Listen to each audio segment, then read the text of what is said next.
हरे कृष्णा। तो भगवत गीता के दूसरे अध्याय में आपका स्वागत है। इस अध्याय का नाम है गीता का सारांश। इस अध्याय का आचार्य एक और नाम देते हैं सांख्य योग। सांख्य यानी विश्लेषण यानी मुख्य बिंदु।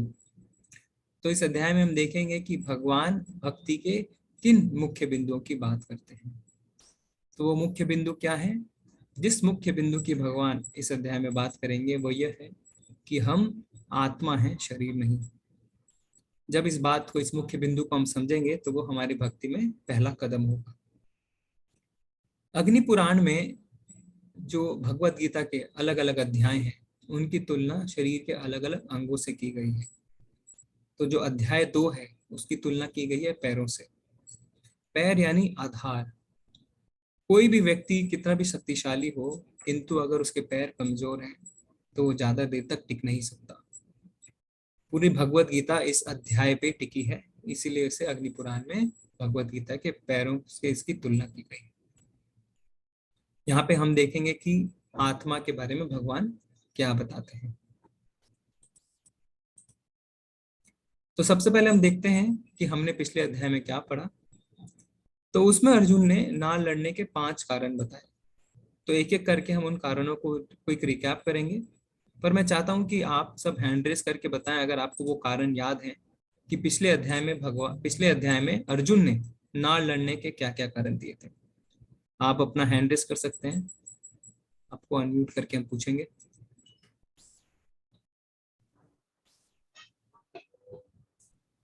हरे कृष्णा। Vivo V2141 प्रभु जी माता जी प्लीज अनम्यूट कीजिए।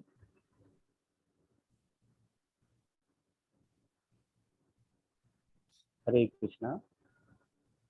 हरे कृष्णा अपूर्वा माता जी प्लीज अनम्यूट कीजिए।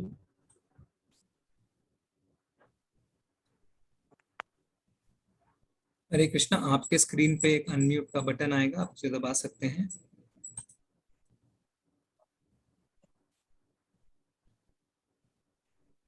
ठीक है, आगे देखते हैं। प्रशांत प्रभु जी, आप अनम्यूट करके बताइए। हरे कृष्ण प्रभु। हरे कृष्ण प्रभु जी। प्रभु जी, जो 5 सवाल थे, दया, कोई आनंद नहीं, पाप, पारिवारिक परंपराएं और असमंजस में जो अर्जुन पड़ गए थे। जी प्रभु आपने एक कोर्स पहले किया हुआ है? नहीं प्रभु जी, मैंने एक्चुअली नोट्स बनाए थे तो उसका मैं थोड़ा कर रहा था, तो उससे मेरे को थोड़ा नॉलेज जी इंक्रीज। ओके प्रभु जी, हम एक दो जनों से और पूछेंगे। शिखा माता हरे जी। कृष्णा शिखा खंडेलवाल माता जी प्लीज अनम्यूट कीजिए। हरे कृष्णा। हरे कृष्णा माता जी। वो बिल्कुल भी खुश नहीं थे। पारिवारिक प्रेशर उनके ऊपर इतना था कि वो अगर करते भी उनका वध भी कर देंगे तो वो खुश नहीं रह पाएंगे, उन्होंने ये बताया था। और वो बता रहे थे कि अगर अगर पूरी सृष्टि भी उन्हें मिल जाए, तीनों लोक उन्हें मिल जाए, तब भी वो खुश नहीं रह पाएंगे। जी इतना जी ही रिकॉल कर पा रही हूँ मैं। नहीं जी माता मैंने जी, धन्यवाद। हम देखेंगे आगे। एक और ले सकते हैं प्रभु जी हम, फिर हम चर्चा करेंगे। जी प्रभु जी। ओम माता जी कोमल कुमार प्लीज अनम्यूट कीजिए। हेलो। हरे कृष्णा माता जी। हरे कृष्णा। हरे कृष्णा माता जी। हाँ जी, मैंने जो समझा, मैं ये समझ पाई कि अर्जुन जो है वो कृष्ण जी को कहे कि बीच में युद्ध के बीच मैदान में ले जाने को, जब उन्होंने सामने देखा कि उनके सामने वहाँ पे सिर्फ अपने ही हैं, उनके मतलब ताऊ है, मौसा है, ससुर, मतलब सारे उनके अपने हैं। वो समझ नहीं पा रहे थे किनको मारे और किनको नहीं। वो इस असमंजस में थे कि अगर हम इनको मार भी देंगे तो रहने के लिए कौन रहेगा, सिर्फ हम अकेले रहेंगे, अकेले हो जाएंगे। और मतलब कि वो प्रेम से घिरे हुए हैं। उनको लग रहा है कि इन सबको मारने के बाद भी हम खुश नहीं रह पाएंगे, तो इसलिए वो जी माता युद्ध जी। से पीछे हट रहे हैं। जी माता जी, धन्यवाद माता जी। हरे कृष्णा। हरे कृष्णा हरे कृष्णा। चैट में भी हम देख रहे हैं कि वर्षा माता जी ने 5 कारण बताए हैं, महेश जी ने भी। तो हरे कृष्ण। अब हम चर्चा करेंगे आगे। माता जी म्यूट कर लीजिए अपने आप को, कोमल माता जी। जी। सो आप सब ने लगभग सब सही कहा, बहुत सुंदर, यानी आप सब ध्यान देके सुन रहे हैं। तो हम देखते हैं पहला कारण दया। तो अर्जुन ने कहा था कि मुझे अपने सगे संबंधियों पे दया आ रही है, कृष्ण मैं इन्हें कैसे मारूं। फिर कोई आनंद नहीं, मुझे यह करने में कोई आनंद की अनुभूति नहीं हो रही। अगर मुझे सारी सृष्टि भी मिल जाए, जैसा माता जी ने कहा, तीनों लोक ही क्यों ना मिल जाए, स्वर्ग ही क्यों ना मिल जाए, पर मुझे यह करने में कोई आनंद नहीं। फिर पाप। तो अर्जुन ने कहा कि किस तरीके से ऐसा करके उन्हें पाप का भागीदार बनना पड़ेगा। पारिवारिक परंपराएं, इसके लिए अर्जुन ने बहुत सारी बातें करी कि किस तरीके से जो है वो दिक्कतें आएंगी परिवार के परिजनों को मारने से, किस तरीके से जो संतानें हैं वो दूषित हो जाएंगी, स्त्रियां दूषित हो जाएंगी और अवांछित संतानें उत्पन्न होंगी। और फिर लाके जब उन्होंने कारण बताए तो फिर अर्जुन कंफ्यूजन में आ गए, असमंजस में, कि अबे उन्हें क्या करना है। तो हम आगे देखेंगे कि किस तरीके से भगवान एक एक करके अर्जुन के चारों कारणों का खंडन करते हैं। संजय उवाच तम तथा कृपयाविष्टम् अश्रुपूर्णकुलेशणम् विषीदन्तमिदं वाक्यम् उवाच मधुसूदना। तो संजय क्या कहते हैं? संजय ने कहा, करुणा से व्याप्त शोक युक्त अश्रुपूरित नेत्रों वाले अर्जुन को देखकर मधुसूदन कृष्ण ने ये शब्द कहे। तो यहाँ पे हम देखेंगे कि क्या लिखा हुआ है कि अश्रुपूरित नेत्रों वाले अर्जुन। तो ऐसा बिल्कुल नहीं था कि जो अर्जुन के मन में जो भावनाएं आई थी वो ऊपरी थी, अर्जुन की आंखों में आंसू था। तो आज जो हम भौतिक जीवन में अपने देखते हैं कि लोग ऊपर से हमारे साथ सहानुभूति करते हैं, पर अंदर ही अंदर उन्हें ऐसी कोई भी भावना नहीं रहती। किंतु पांडवों के साथ कौरवों का इतना अत्याचार के बावजूद जो उनके मन में दया आ रही थी और जो युद्ध ना करने के कारण दे रहे थे, हम देखते हैं अर्जुन की आंखों में आंसू थे। तो यानी वह सच में इस बात को महसूस कर रहे थे, उन्हें सच में अपने प्रियजनों पे दया आ रही थी। फिर यहाँ पे हम देखते हैं कि कृष्ण को मधुसूदन कहा गया है। तो जैसा पिछले अध्याय में हमने बताया कि जब भगवान को किसी भी नाम से संबोधित किया जाता है तो उसका एक कारण जरूर होता है। तो मधुसूदन का क्या कारण है? उन्हें मधुसूदन कह के क्यों संबोधित किया है यहाँ पे संजय ने? तो मधु नामक एक राक्षस था जिसने ब्रह्मा जी से वेदों को चुरा लिया था। तो वेद यानी ज्ञान, तो जब ज्ञान को चुरा लिया था तो अज्ञानता फैल गई थी। तो इसी तरीके से जो अर्जुन है वो अभी अज्ञान से भरा हुआ है। तो जब संजय कहते हैं कृष्ण को मधुसूदन, यानी वह इंगित करना चाह रहे हैं धृतराष्ट्र को कि किस तरीके से अब भगवान श्री कृष्ण अर्जुन की अज्ञानता को दूर करेंगे, जिस तरीके से उन्होंने मधु नामक जो राक्षस का वध किया था, इसीलिए उन्हें यहाँ पे मधुसूदन कह के बुलाया गया है। श्री भगवान उवाचा।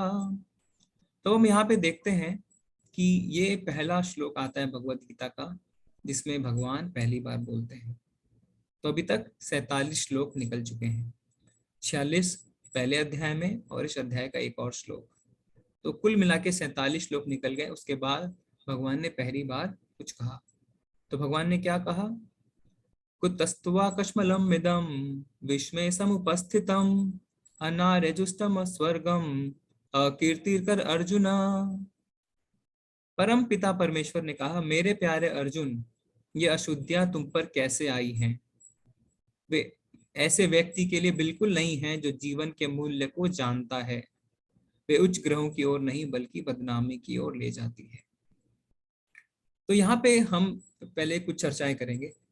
तो सबसे पहले जिस तरीके से हमने देखा है भगवत गीता में, सबसे पहला श्लोक धृतराष्ट्र ने कहा तो उसमें लिखा था धृतराष्ट्र उवाचा। फिर अर्जुन ने कहा तो कहा अर्जुन उवाचा, यानी अर्जुन ने कहा। तो यहाँ पे जब भगवान कह रहे हैं तो आप कुछ अलग यहाँ पे देख पा रहे हैं जिस तरीके से भगवान को संबोधित किया जा रहा है। आप कुछ अलग नोट कर पा रहे हैं? अगर कोई कर पा रहा है तो हैंड रेस करके बताएं। जैसे हमने देखा धृतराष्ट्र उवाचा, अर्जुन उवाचा, तो यहाँ पे हम किस अलग चीज को देख पा रहे हैं? जी बताएं माता जी, शशि माता जी।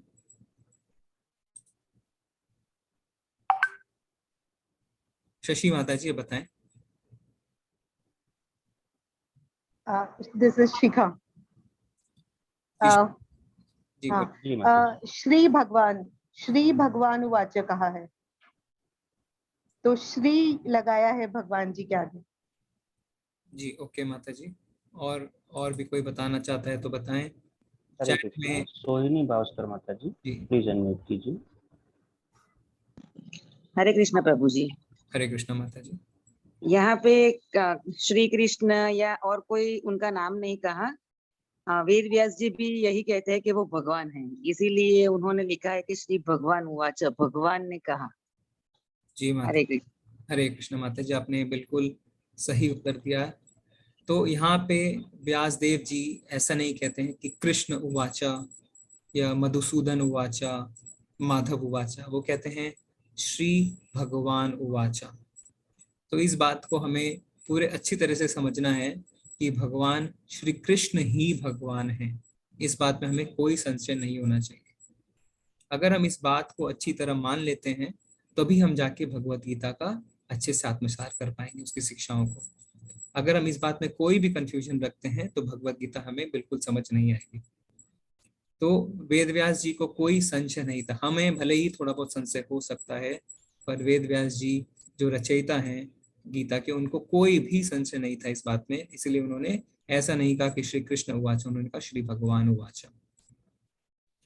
तो यहाँ पे एक और हमें शिक्षा मिलती है जो भगवान श्री कृष्ण से, कि पहले हमें एक अच्छा श्रोता होना चाहिए, फिर उसके बाद हम अच्छे वक्ता हो सकते हैं। तो भगवान ने पहले 46 और 1 47 श्लोक में सुना कि अर्जुन क्या कहना चाहते हैं।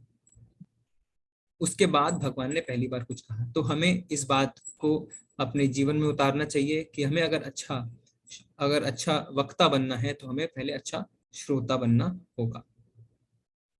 तो हमें अभी ये लगता था कि अर्जुन ने जो 5 कारण दिए हैं वो बहुत ही सटीक कारण है, और हम शायद अपनी बुद्धि से सोचें तो हमें लगेगा हाँ अर्जुन ठीक कह रहा है, अर्जुन ने जो बातें करी हैं वो बिल्कुल सटीक है, बिल्कुल सही है। तो भगवान क्यों उसे युद्ध करने के लिए कह रहे हैं? हम थोड़े असमंजस में खुद भी पड़ जाते हैं, किंतु हमारी बुद्धि सीमित है, हमारा ज्ञान सीमित है, और अर्जुन भी मोह में आ चुका है। और भगवान आगे एक एक कारण का खंडन करेंगे। तो सबसे पहले भगवान ने क्या कहा? सबसे पहले भगवान ने अर्जुन को डांट लगाई। अर्जुन को कहा कि वे ऐसे व्यक्ति के लिए बिल्कुल भी शोभा नहीं देते जो जीवन के मूल्य को जानता है। तुम्हारे अंदर ये कलमश अशुद्धियां आई कहां से? तुरंत भगवान ने सबसे पहले अर्जुन को डांट लगाई। गुरु ऐसा कर सकते हैं, गुरु को अधिकार है हमें डांटने का। अगर गुरु हमें डांटते हैं तो उससे हम आगे भक्ति में बढ़ सकते हैं। तो गुरु को हम तभी वो जब समर्पण करते हैं, तो हम जब समर्पण भाव से गुरु के पास जाते हैं तो गुरु को हमारे पर पूरा अधिकार है कि वो हमें डांट के, हमें फटकार के, हमें भक्ति की राह पे आगे लेके जाए। जो दिखावटी गुरु होते हैं, जो अपने शिष्यों की चेला चपाटी में लगे रहते हैं, वो असली गुरु नहीं रहते, वो उनका पतन कर बैठते हैं। तो यहाँ पे पूरे अधिकार के साथ भगवान ने अर्जुन को डांट लगाई। तो भगवान यहाँ पे जो अर्जुन के दिए गए कारणों को क्या बता रहे हैं? कलमश यानी अशुद्धियां। अब वो कहते हैं कि अर्जुन तुम तो जीवन के मूल्य को जानते हो, तुम्हारे पास तो ज्ञान है, तो तुम्हारे अंदर ये अशुद्धियां आई कहां से? तो इससे हमें एक और शिक्षा मिलती है कि भले ही भौतिक स्तर पे हमें कितना ही ज्ञान क्यों ना हो, जैसे अर्जुन को बहुत ज्ञान था, वो कोई साधारण व्यक्ति नहीं था। उसने सभी देवी देवताओं से बहुत सारे अस्त्र शस्त्र ले रखे थे, यहाँ तक कि शिव जी से उन्होंने पशुपात शस्त्र भी ले रखा था। किंतु जब तक हमें अध्यात्म का ज्ञान नहीं होता है, आत्म का ज्ञान नहीं होता है, तब तक हमारा ज्ञान जो है वो अधूरा रहता है। तो हम आगे देखते हैं कि भगवान क्या कहते हैं। अब ये जो श्लोक है 2.7, ये भगवत गीता का टर्निंग पॉइंट है। क्यों? क्योंकि यहाँ पे अर्जुन जो है वो भगवान के आगे समर्पण हो जाते। तो भगवान के आगे यहाँ पे अर्जुन पूरी तरह समर्पित हैं। तो इस श्लोक से हमें बहुत कुछ शिक्षा मिलने वाली है कि जब हम अपने जीवन में असमंजस में पड़ते हैं तो हमें क्या करना चाहिए। तो अर्जुन क्या कहते हैं, पहले हम ये देखते हैं। कार्पण्य दोषो उपहत स्वभावा पृच्छामि त्वां धर्म सम्मूढ़ चेता यश्रेषा निश्चितं ब्रूहि तन्मे शिष्यस्ते अहं साधि मां त्वां प्रपन्नम। अब मैं अपनी कृपण दुर्बलता के कारण अपना कर्तव्य भूल गया हूं और सारा धैर्य खो चुका हूं। कार्पण्य दोषो उपहत स्वभावा। तो अर्जुन ने क्या किया, सबसे पहले अर्जुन ने अपनी गलती मानी। उन्होंने स्वीकार किया कि हाँ कृष्ण, मैं अपना कर्तव्य भूल चुका हूं। तो पहले तो अर्जुन ने 5 कारण दिए, किंतु फिर अर्जुन को एहसास हुआ कि यह कारण वो अपनी बुद्धि के हिसाब से दे रहे हैं, किंतु हमारी बुद्धि सीमित है। तो अर्जुन भगवान के आगे सबसे पहले अपनी गलतियों को मानता है। वो कहता है हाँ, मैं धैर्य खो चुका हूं, मैं अपना कर्तव्य भूल चुका हूं। क्यों? कृपण दुर्बलता के कारण। फिर पृच्छामि त्वाम धर्म सम्मूढ़ चेता। ऐसी अवस्था में मैं आपसे पूछ रहा हूं, क्या यश श्रेष्ठा निश्चितम ब्रूहि तन्मे, मेरे लिए जो श्रेष्ठकर हो उसे निश्चित रूप से मुझे बताएं। तो सबसे पहले अपनी गलती को मानते हैं या स्वीकार करते हैं कि हाँ, मैं फैसला नहीं ले पा रहा, क्या मुझे करना है मैं नहीं जान पा रहा। फिर क्या बोलते हैं कि जो मेरे लिए श्रेष्ठकर हैं वो मुझे बताएं। तो कल हमने श्रेष्ठकर और प्रेष्ठकर में फर्क देखा था, हमने इस बात पे भी चर्चा करी थी। तो कोई हमें बता सकता है कि श्रेष्ठकर और प्रेष्ठकर में क्या फर्क है, क्या श्रेयस है और क्या प्रेयस है? जी सोहिनी माता जी, आप बताइए। हरे कृष्ण प्रभु जी। हरे कृष्ण। श्रेयकर यानी कि जो लॉन्ग टर्म हमें ज्यादा लंबे दिनों तक हमें लिए जो श्रेयकर है, हमारे लिए जो अच्छा है उसे श्रेयकर कहते हैं। और प्रेयकर है जो शॉर्ट टर्म, जो हमारे अभी तो हमें थोड़े वक्त के लिए अच्छा लगेगा, लेकिन वो हमारे पूरी जीवन के लिए अच्छा नहीं है। जी माता जी धन्यवाद। एक और हम लेंगे, नरेंद्र प्रभु जी। हरे कृष्ण।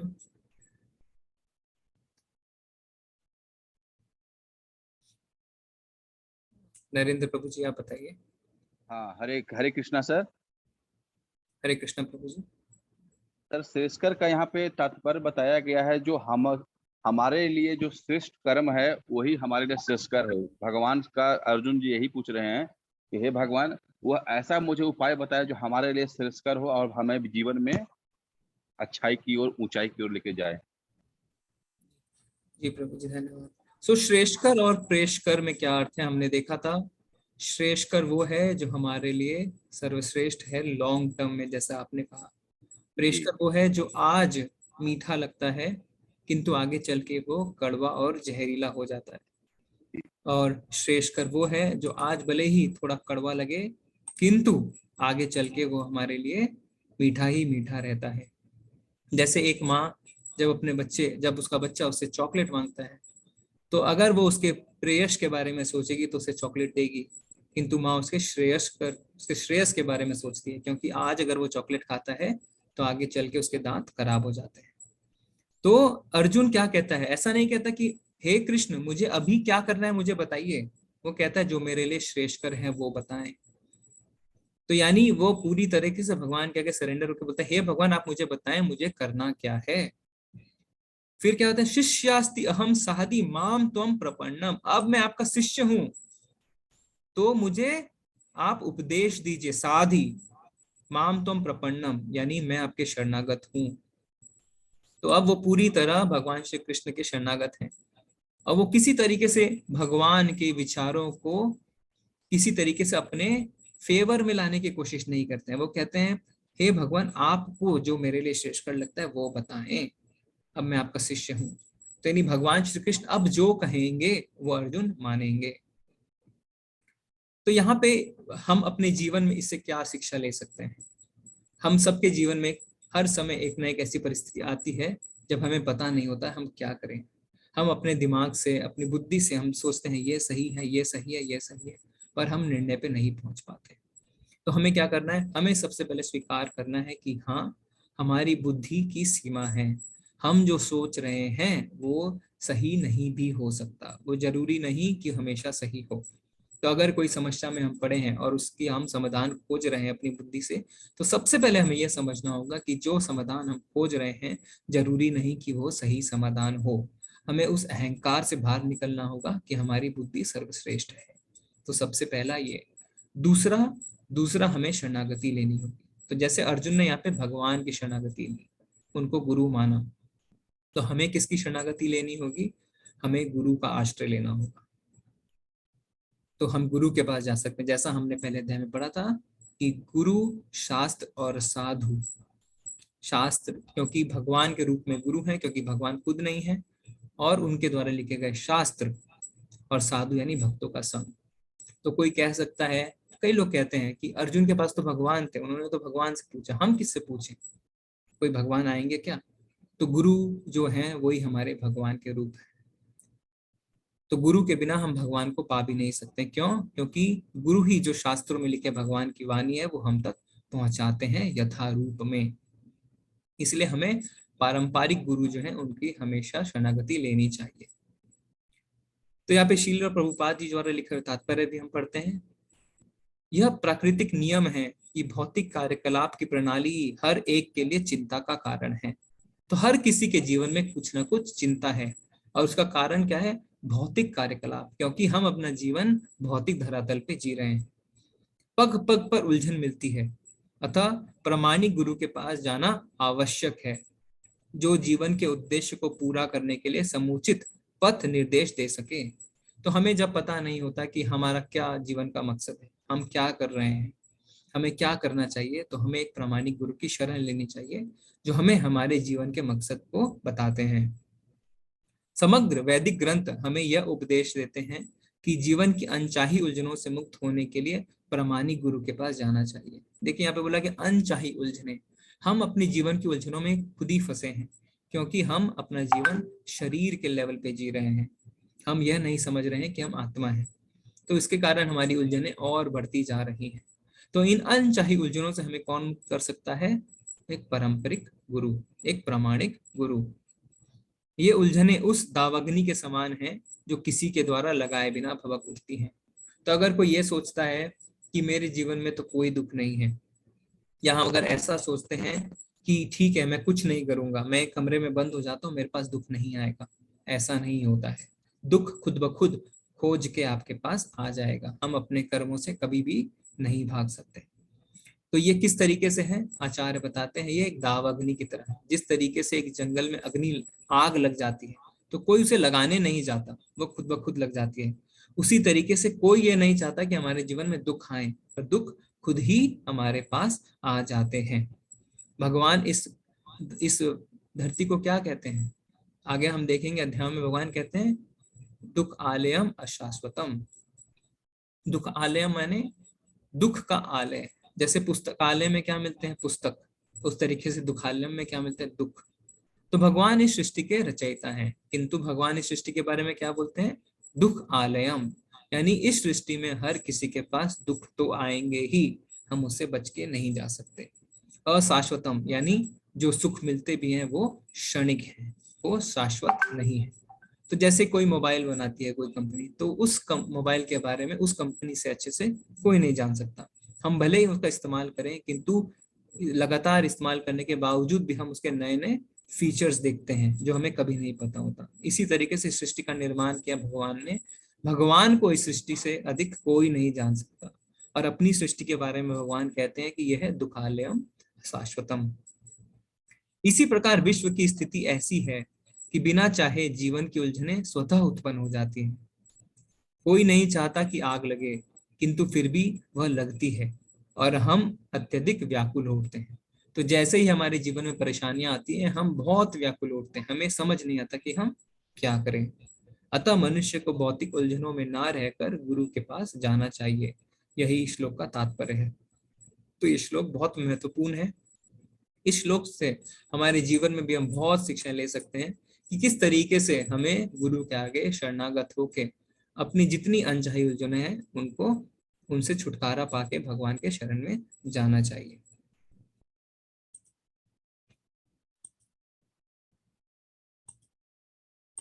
तो जब हमारे पास कठिन समस्या आती हैं तो हम क्या करते हैं? अक्सर हम देखते हैं कि लोग गलत मार्ग पे जा बैठते हैं। क्या करते हैं? कोई लोग दारू पीने लग जाते हैं, तो कोई सट्टा लगाने लग जाता है, कोई सुसाइड करता है, कोई चोरी करता है। हम सब के जीवन में कुछ ना कुछ ऐसी समस्याएं आती हैं जब हमें समझ नहीं आता हम क्या करें, पर हमें ऐसा नहीं करना है। हमें क्या करना है? हमें वही करना है जो अर्जुन ने किया। अर्जुन ने क्या किया?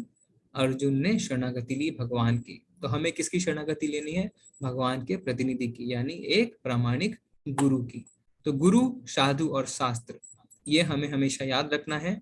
हमेशा भक्तों का संग करना है, भगवान के लिए शास्त्र पढ़ने हैं और गुरु की शरणागति लेनी है।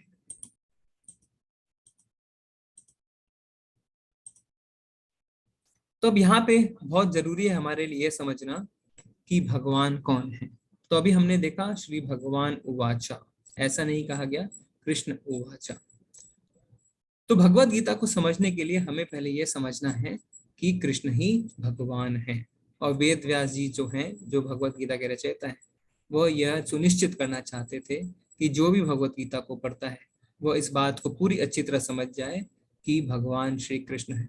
हमें अपने मस्तिष्क में इसके बारे में कोई भी डाउट, संशय नहीं रखना है।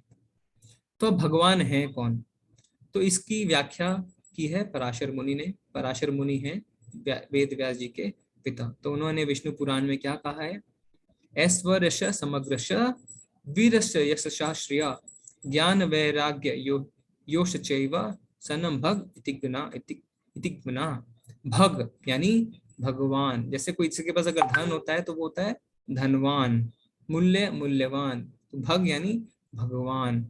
तो इसमें भगवान के ऐसे तो बहुत सारे ऐश्वर्य हैं, किंतु 6 प्रमुख ऐश्वर्य हैं, जो लक्षण जिसे हम बोलते हैं षड ऐश्वर्य, उससे हम पहचान सकते हैं कि भगवान कौन है। तो ये क्या लक्षण है हम देखते हैं। सुंदरता, ज्ञान, प्रसिद्धि, धन, शक्ति और त्याग। ये 6 प्रमुख लक्षण या 6 प्रमुख ऐश्वर्य बताए गए हैं भगवान। तो हम देखते हैं कि किस तरीके से इस पे ये भगवान पे लागू होते हैं। तो सबसे पहले सुंदरता। तो सुंदरता हम समझ सकते हैं कि हर मनुष्य के लिए सुंदरता जो है वो रिलेटिव है। किसी के लिए कुछ सुंदर, किसी के लिए कुछ सुंदर। हो सकता है कि अगर सपोज कोई मनुष्य खड़ा है, तो कोई दुबला पतला मनुष्य है और कोई थोड़ा हट्टा कट्टा मनुष्य है, तो अगर हम आपसे पूछेंगे कि इसमें से कौन सुंदर है, तो आप क्या बताएंगे? आप बोलेंगे कि ये दुबला पतला ज्यादा सुंदर है और दूसरा जो है वो मोटा है। किंतु वही 2 व्यक्ति अगर हम एक भूखे शेर के आगे खड़ा कर दें और हम उससे पूछें कि कौन सुंदर है, तो वो क्या कहेगा? वो कहेगा कि ये मोटा व्यक्ति ज्यादा सुंदर है। क्योंकि हम जिस दृष्टिकोण से व्यक्ति को देखते हैं उसकी तरीके से हम सुंदर बताते हैं। तो जो शेर है वो भूख की दृष्टि से देख रहा है, इसीलिए वो कहता है कि ये मोटा व्यक्ति ज्यादा सुंदर है। तो जब हम अपनी दृष्टि से देखते हैं तो हमें कोई सुंदर लगता है और किसी को कोई सुंदर लगता है, किंतु भगवान जो है वो सबको सुंदर लगते हैं। कृष्ण शब्द का अर्थ है सर्व आकर्षक। तो ऐसा नहीं कि सिर्फ मनुष्य को ही भगवान सुंदर लगते हैं, भगवान पशुओं को भी, पक्षियों को भी सुंदर लगते हैं, मोर को भी सुंदर लगते हैं, चीते को भी सुंदर लगते हैं। तो जब चैतन्य महाप्रभु जंगलों से हरिनाम करते हुए गुजरते थे तो वहां के पशु पक्षी भी उनके साथ हरिनाम संकीर्तन किया करते थे।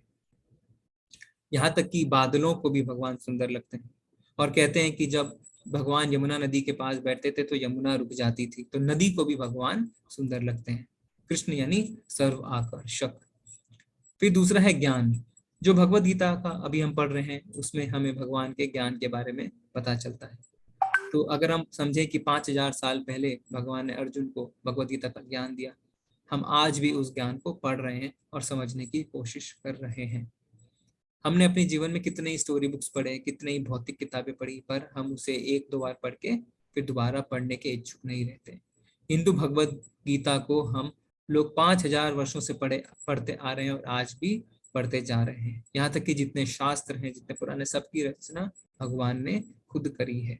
तो भगवान का जो ज्ञान है वो इससे सिद्ध होता है। फिर प्रसिद्धि। तो प्रसिद्धि के लिए हम ऐसे समझ सकते हैं कि जब भगवान ने चोरी करी मक्खन की, तो क्या हुआ? उनका एक और नाम पड़ गया माखन चोर। और इस रूप में भगवान की पूजा होने लगी। तो उन्हें चोरी करने के बावजूद प्रसिद्धि मिली। अगर हम कोई चीज की चोरी करते हैं तो हमारे घर पुलिस आ जाती है, हमारी बदनामी होती है। बिना कुछ किए ही अगर हमारे घर पुलिस आती है तो हमारी ऐसे भी बदनामी हो जाती है। किंतु जब भगवान चुराते हैं तो वो लीला बनती है और भगवान उससे और ज्यादा प्रसिद्ध होते हैं। चौथा है धन। तो भगवान के पास सहस्त्र लक्ष्मी उनकी सेवा करती है।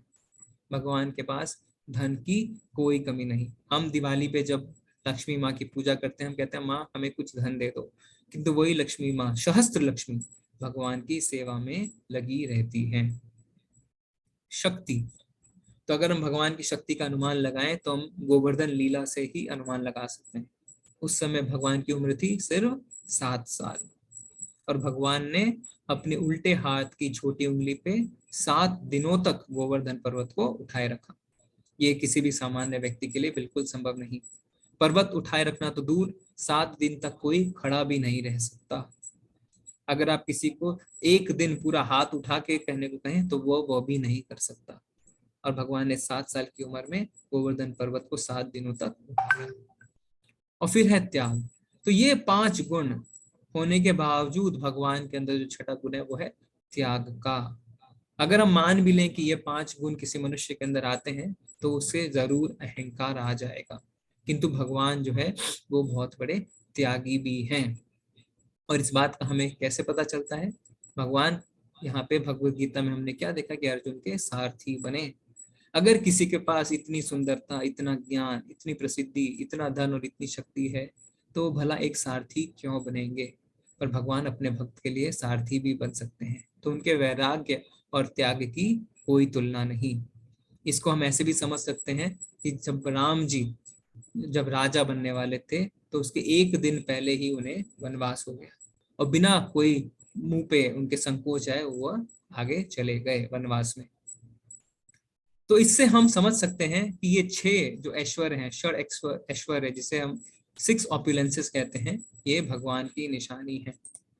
तो अब मैं आपसे एक प्रश्न करना चाहता हूँ कि अगर आप मान लीजिए कि किसी व्यक्ति में ये 6 गुण आ जाते हैं तो क्या आप उन्हें भगवान समझ जाएंगे या हम उन्हें भगवान कह सकते हैं? इसमें आपके क्या विचार हैं? आप हाथ उठा के हमें बता सकते हैं। हरे कृष्ण। शालिनी माता जी प्लीज अनम्यूट कीजिए। हरे कृष्णा शालिनी माता जी। हरे कृष्णा अजय हरे कृष्ण। नागपुर जी माता जी। भगवान तुल्य माना जा सकता है, भगवान की श्रेणी में नहीं आएंगे।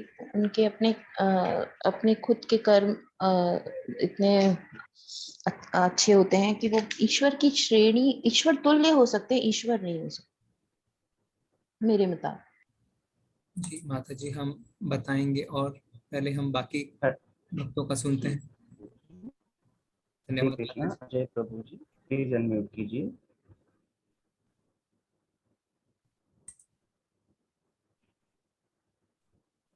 हरे कृष्णा अजय प्रभु जी।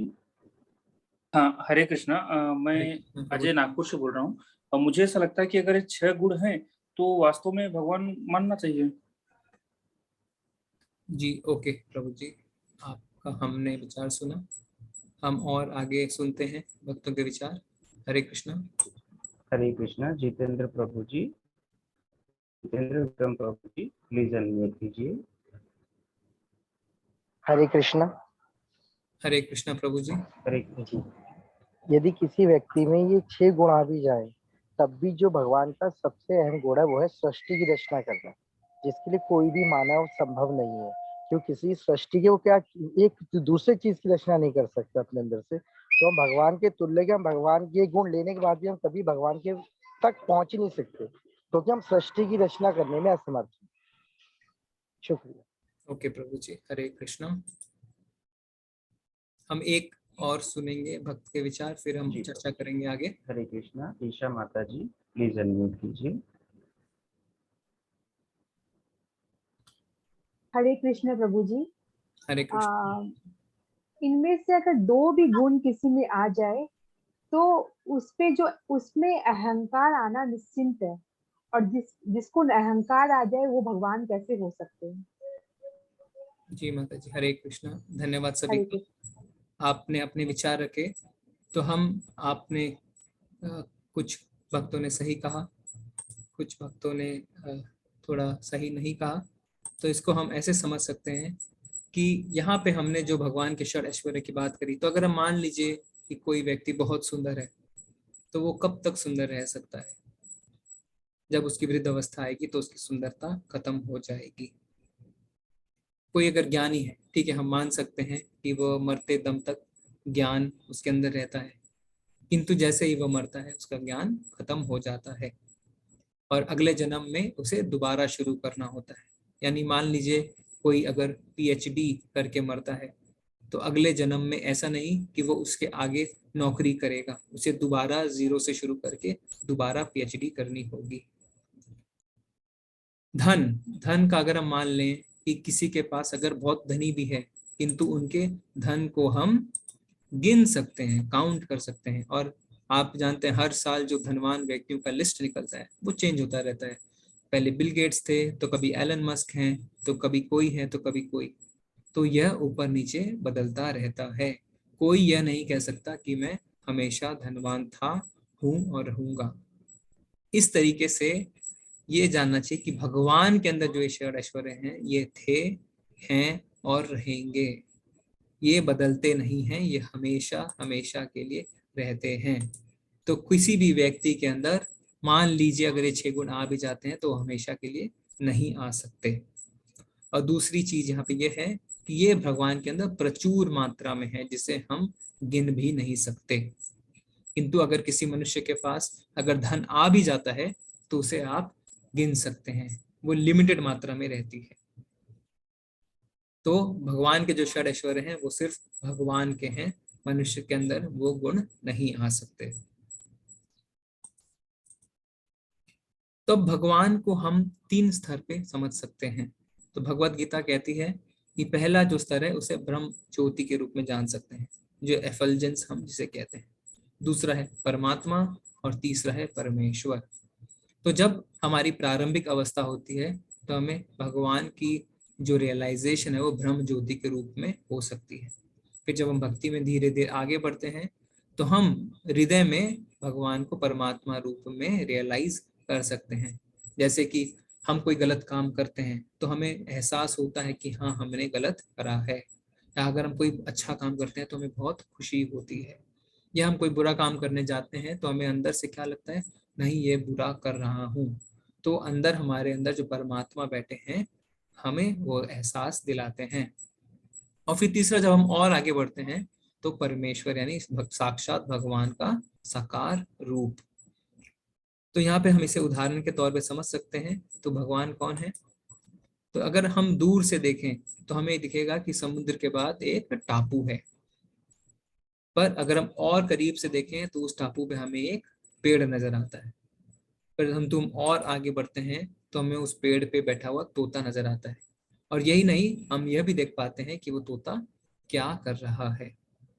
तो इसी तरीके से पहले ब्रह्म ज्योति आती है, फिर जब धीरे धीरे हम आगे बढ़ते हैं तो हमारे हृदय में परमात्मा रूप से हम भगवान के दर्शन करते हैं। और फिर जब हम भक्ति में और आगे बढ़ते हैं तो भगवान का सच्चित आनंद स्वरूप, श्याम सुंदर रूप हम देख पाते हैं।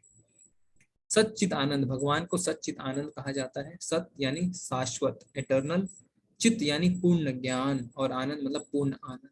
तो भगवान जो है वो सच्चित आनंद है, और जो भगवान के धाम में जाते हैं वो सब सच्चित आनंद को प्राप्त होते हैं।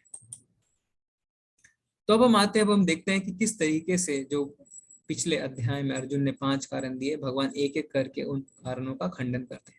तो सबसे पहला कारण दिया था दया। तो भगवान क्या कहते हैं, देहिनो अस्मिन् यथा देहे कौमारम यौवनम जरा तथा देहांतर प्राप्ति धीरस्तत्र न मुह्यति। तो यह बहुत ही महत्वपूर्ण श्लोक है, क्योंकि यहाँ पे भगवान ने अब आत्मा के बारे में समझाना शुरू किया है। यह भक्ति की प्रारंभिक अवस्था है, यह सबसे पहला ज्ञान है जो भगवान देते हैं। तो मान लीजिए कि अगर कोई व्यक्ति डूब रहा है तो आप किसे बचाएंगे, उस व्यक्ति को या उसके कपड़े को? उस व्यक्ति को, कपड़ों को बचा के कोई लाभ नहीं। तो इसी तरह भगवान कहते हैं कि आप जो दया कर रहे हो अर्जुन, वो आप शरीर पे कर रहे हो, आपको दया आत्मा पे करनी है। जिस प्रकार शरीरधारी आत्मा इस वर्तमान शरीर में बाल्य अवस्था से तरुण अवस्था और फिर वृद्ध अवस्था में निरंतर अग्रसर होता है, उसी प्रकार मृत्यु होने पर आत्मा दूसरे शरीर में चला जाता है। धीर व्यक्ति ऐसे परिवर्तन से मोह को प्राप्त नहीं होता। तो इस बात को समझने के लिए एक बहुत अच्छा उदाहरण यह है कि अगर आप अपने बचपन की फोटो उठा के देखें और अभी आप अपनी फोटो देखें तो दोनों में बहुत बदलाव आ चुके हैं, किंतु आप वही हैं, आप नहीं बदले। हमारा शरीर बदला है और आप वृद्ध होंगे तो आपका शरीर और बदलेगा, किंतु आप नहीं बदले। तो आप कौन हैं? आप हैं आत्मा। क्या बदला है? बदला है शरीर। तो भगवान बताते हैं कि ये शरीर निरंतर बदलता रहता है, बाल्य अवस्था से तरुण अवस्था और तरुण अवस्था से वृद्ध अवस्था, और उसके बाद मृत्यु के पश्चात ये आत्मा दूसरे शरीर में चली जाती है। तो हमें जो दया करना है वो कपड़ों पे नहीं करना, वो शरीर पे नहीं करना, वो करना है आत्मा पे।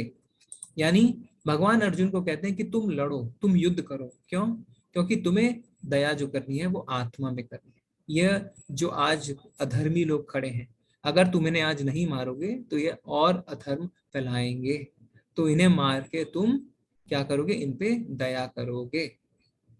तो हमें ऐसा नहीं समझना है कि हम शरीर पे दया करें, हमें दया करनी है उनके आत्मा पे। तो जैसे हम क्या कहते हैं, हमारा हाथ है ना, हमारा चेहरा, मेरा हाथ, मेरा चेहरा। तो मेरा मतलब मैं तो ये नहीं, हम ऐसा नहीं कहते कि मैं हाथ मैं चेहरा, हम ऐसा कहते हैं कि नहीं, मेरा हाथ। तो मैं कौन हूँ? मैं हूँ आत्मा। ठीक है।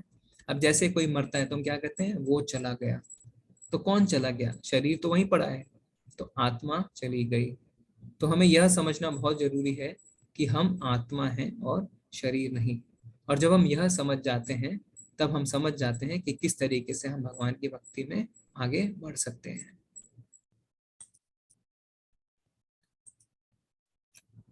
तो आगे भगवान क्या कहते हैं? वंशाशि जीर्णानि यथा विहाय नवानि गृह्णाति नरोपराणि तथा शरीरानि विहाय जीर्णान्यानि संयाति नवानि देहि। जिस प्रकार मनुष्य पुराने वस्त्रों को त्याग कर नए वस्त्र धारण करता है, उसी प्रकार आत्मा पुराने तथा व्यर्थ के शरीर को त्याग कर नवीन भौतिक शरीर धारण करता है। तो भगवान कहते हैं कि जो आत्मा है वो 84 लाख योनियों में जाती है, जैसा हमें पता है। और ये किस चीज पे निर्भर करता है? ये हमारी भोग प्रवृत्ति पे निर्भर करता है कि हम किस चीज का भोग करना चाहते हैं। मानो कोई बहुत सोना चाहता है तो हो सकता है कि अगले जन्म में उसे भालू का शरीर मिले। अगर कोई बहुत खाना चाहता है तो हो सकता है कि उसे अगले जन्म में हाथी का शरीर मिले। तो जिस तरीके का हम भोग करना चाहते हैं हमें उस तरीके का शरीर मिलता है। तो भगवान यहाँ पे अर्जुन को क्या समझाना चाहते हैं? भगवान कहना चाहते हैं कि अर्जुन, अगर तुम इन्हें नहीं मारोगे तो इन्हें कोई और मारेगा। हो सकता है ये आपस में लड़के मर जाए, शरीर तो इन्हें बदलना ही पड़ेगा। तो इसमें तुम ये ना समझो कि तुम इनको मार रहे हो, इनका सिर्फ शरीर बदल रहा है, तुम सिर्फ एक माध्यम हो। भगवान अर्जुन को एक माध्यम बनाते हैं। क्यों? क्योंकि भगवान भक्तों का यश चाहते हैं। भगवान चाहते तो इच्छा मात्र से सारे लोग वहां मर सकते थे, किंतु भगवान अपने भक्तों का यश चाहते हैं। जैसे हनुमान जी जब वो लंका गए थे तो लंका को जला के आए, तो राम जी खुद कर सकते थे, किंतु वो अपने भक्त हनुमान जी का यश चाहते थे। तो तात्पर्य में शील प्रभुपाद जी क्या कहते हैं? अनु आत्मा द्वारा शरीर का परिवर्तन एक स्वीकृत तथ्य है। आधुनिक विज्ञानी तक जो आत्मा के अस्तित्व पर विश्वास नहीं करते, पर साथ ही हृदय के शक्ति साधन की व्याख्या भी नहीं कर पाते। तो प्रभुपाद जी यहाँ पे बताते हैं कि जो आधुनिक साइंटिस्ट है, जो वैज्ञानिक है, वो आत्मा को नहीं मानते, किंतु वो क्या मानते हैं कि हाँ, हमारे शरीर में जो एनर्जी है, जो पावर हाउस है, वो क्या है? हमारा हृदय। किंतु हमारे हृदय में जो एनर्जी है, जो पावर है, वो कहाँ से आती है, इस बात को वो नहीं समझा पाते। तो वो हमारे हृदय में जो एनर्जी है वो आत्मा से आती है। जिस तरीके से एक कमरे में एक छोटा सा बल्ब जलता है तो रोशनी पूरे कमरे में फैलती है, तो उसी तरीके से जो हमारे शरीर के अंदर आत्मा होती है वो हमारे पूरे शरीर में चेतना फैलाती है। उन परिवर्तन को स्वीकार करने को बाध्य हैं जो बाल्यकाल से कुमारावस्था और फिर तरुण अवस्था तथा वृद्ध अवस्था में होते रहते हैं। वृद्ध अवस्था में यही परिवर्तन दूसरे शरीर में स्थानांतरित हो जाता है। तो भगवान आगे क्या बताते हैं? नैनम छिदन्ति शस्त्राणि नैनम दहति पावका ना चैनम कलेद्यन्त्यापो ना शोषयति मारुता। तो यहाँ पे भगवान हमें थोड़ा आत्मा के बारे में बताते हैं। क्या यह आत्मा ना तो कभी किसी शस्त्र द्वारा खंड खंड की जा सकती है, ना अग्नि द्वारा जलाई जा सकती है, ना जल द्वारा भिगोई जा सकती है, ना वायु द्वारा सुखाई जा सकती है। तो जो हमारी आत्मा है वो ऑल प्रूफ है, वाटर प्रूफ, फायर प्रूफ। वो क्योंकि पंच तत्व से नहीं बनी है, वो भौतिक नहीं है, इसीलिए उसका खंडन नहीं किया जा सकता। और आत्मा हम आगे देखेंगे, आत्मा के साइज के बारे में बताया गया कि हमारे बाल का जो टिप है उसके 10,000वां हिस्से के जितना एक आत्मा का साइज होता है। तो इसे नष्ट नहीं किया जा सकता। तो चलिए मान लिया कि हम शरीर नहीं, हम आत्मा है, पर ऐसे ज्ञान से हमें फायदा क्या? हम मान लेते हैं कि हम आत्मा है, हम शरीर नहीं है, तो हमें इस बात से क्या लाभ होगा? तो जो हम अपने शरीर के पोषण के लिए करते हैं, देखिए आज तक हम जितने कार्य करते आए हैं वो हम अपने शरीर के लिए करते आए हैं। जैसे अच्छे कपड़े, अच्छा खाना, अच्छा रहन सहन, हमारे जितने कार्य हैं वो हमारे शरीर के लिए है। पर क्या इससे हमारी समस्याएं खत्म हो गई? क्या हमारे जीवन में समस्या आनी बंद हो गई? जी नहीं, ऐसा नहीं है। जब तक हम अपने शरीर के लिए कार्य करते जाएंगे हमारे जीवन में समस्याएं आती जाएंगी, हमारे तनाव बढ़ते जाएंगे, निराशा और डिप्रेशन, चिंताएं बनी रहेंगी। पर जब हम अपने आत्मा के लिए काम करना शुरू करेंगे तब हमारे जीवन की सारी समस्याएं खत्म हो जाएंगी। इसीलिए यह जानना बहुत जरूरी है कि हम शरीर नहीं, हम आत्मा है। जब हम यह जान लेंगे कि हम आत्मा हैं तब हमारे आत्मा के लिए काम करना शुरू करेंगे। तो जैसे शरीर को खाना चाहिए वैसे आत्मा को क्या चाहिए? आत्मा को चाहिए परमात्मा की सेवा, यानी भगवान की सेवा, क्योंकि आत्मा जो है वो भगवान का अंश है। तो जैसे एक मछली है, अगर आप उसको जल से बाहर निकाल दें, उसके बाद आप उसे कितना ही अच्छा खाना दे दें, क्या वो खुश रहेगी? नहीं। क्यों?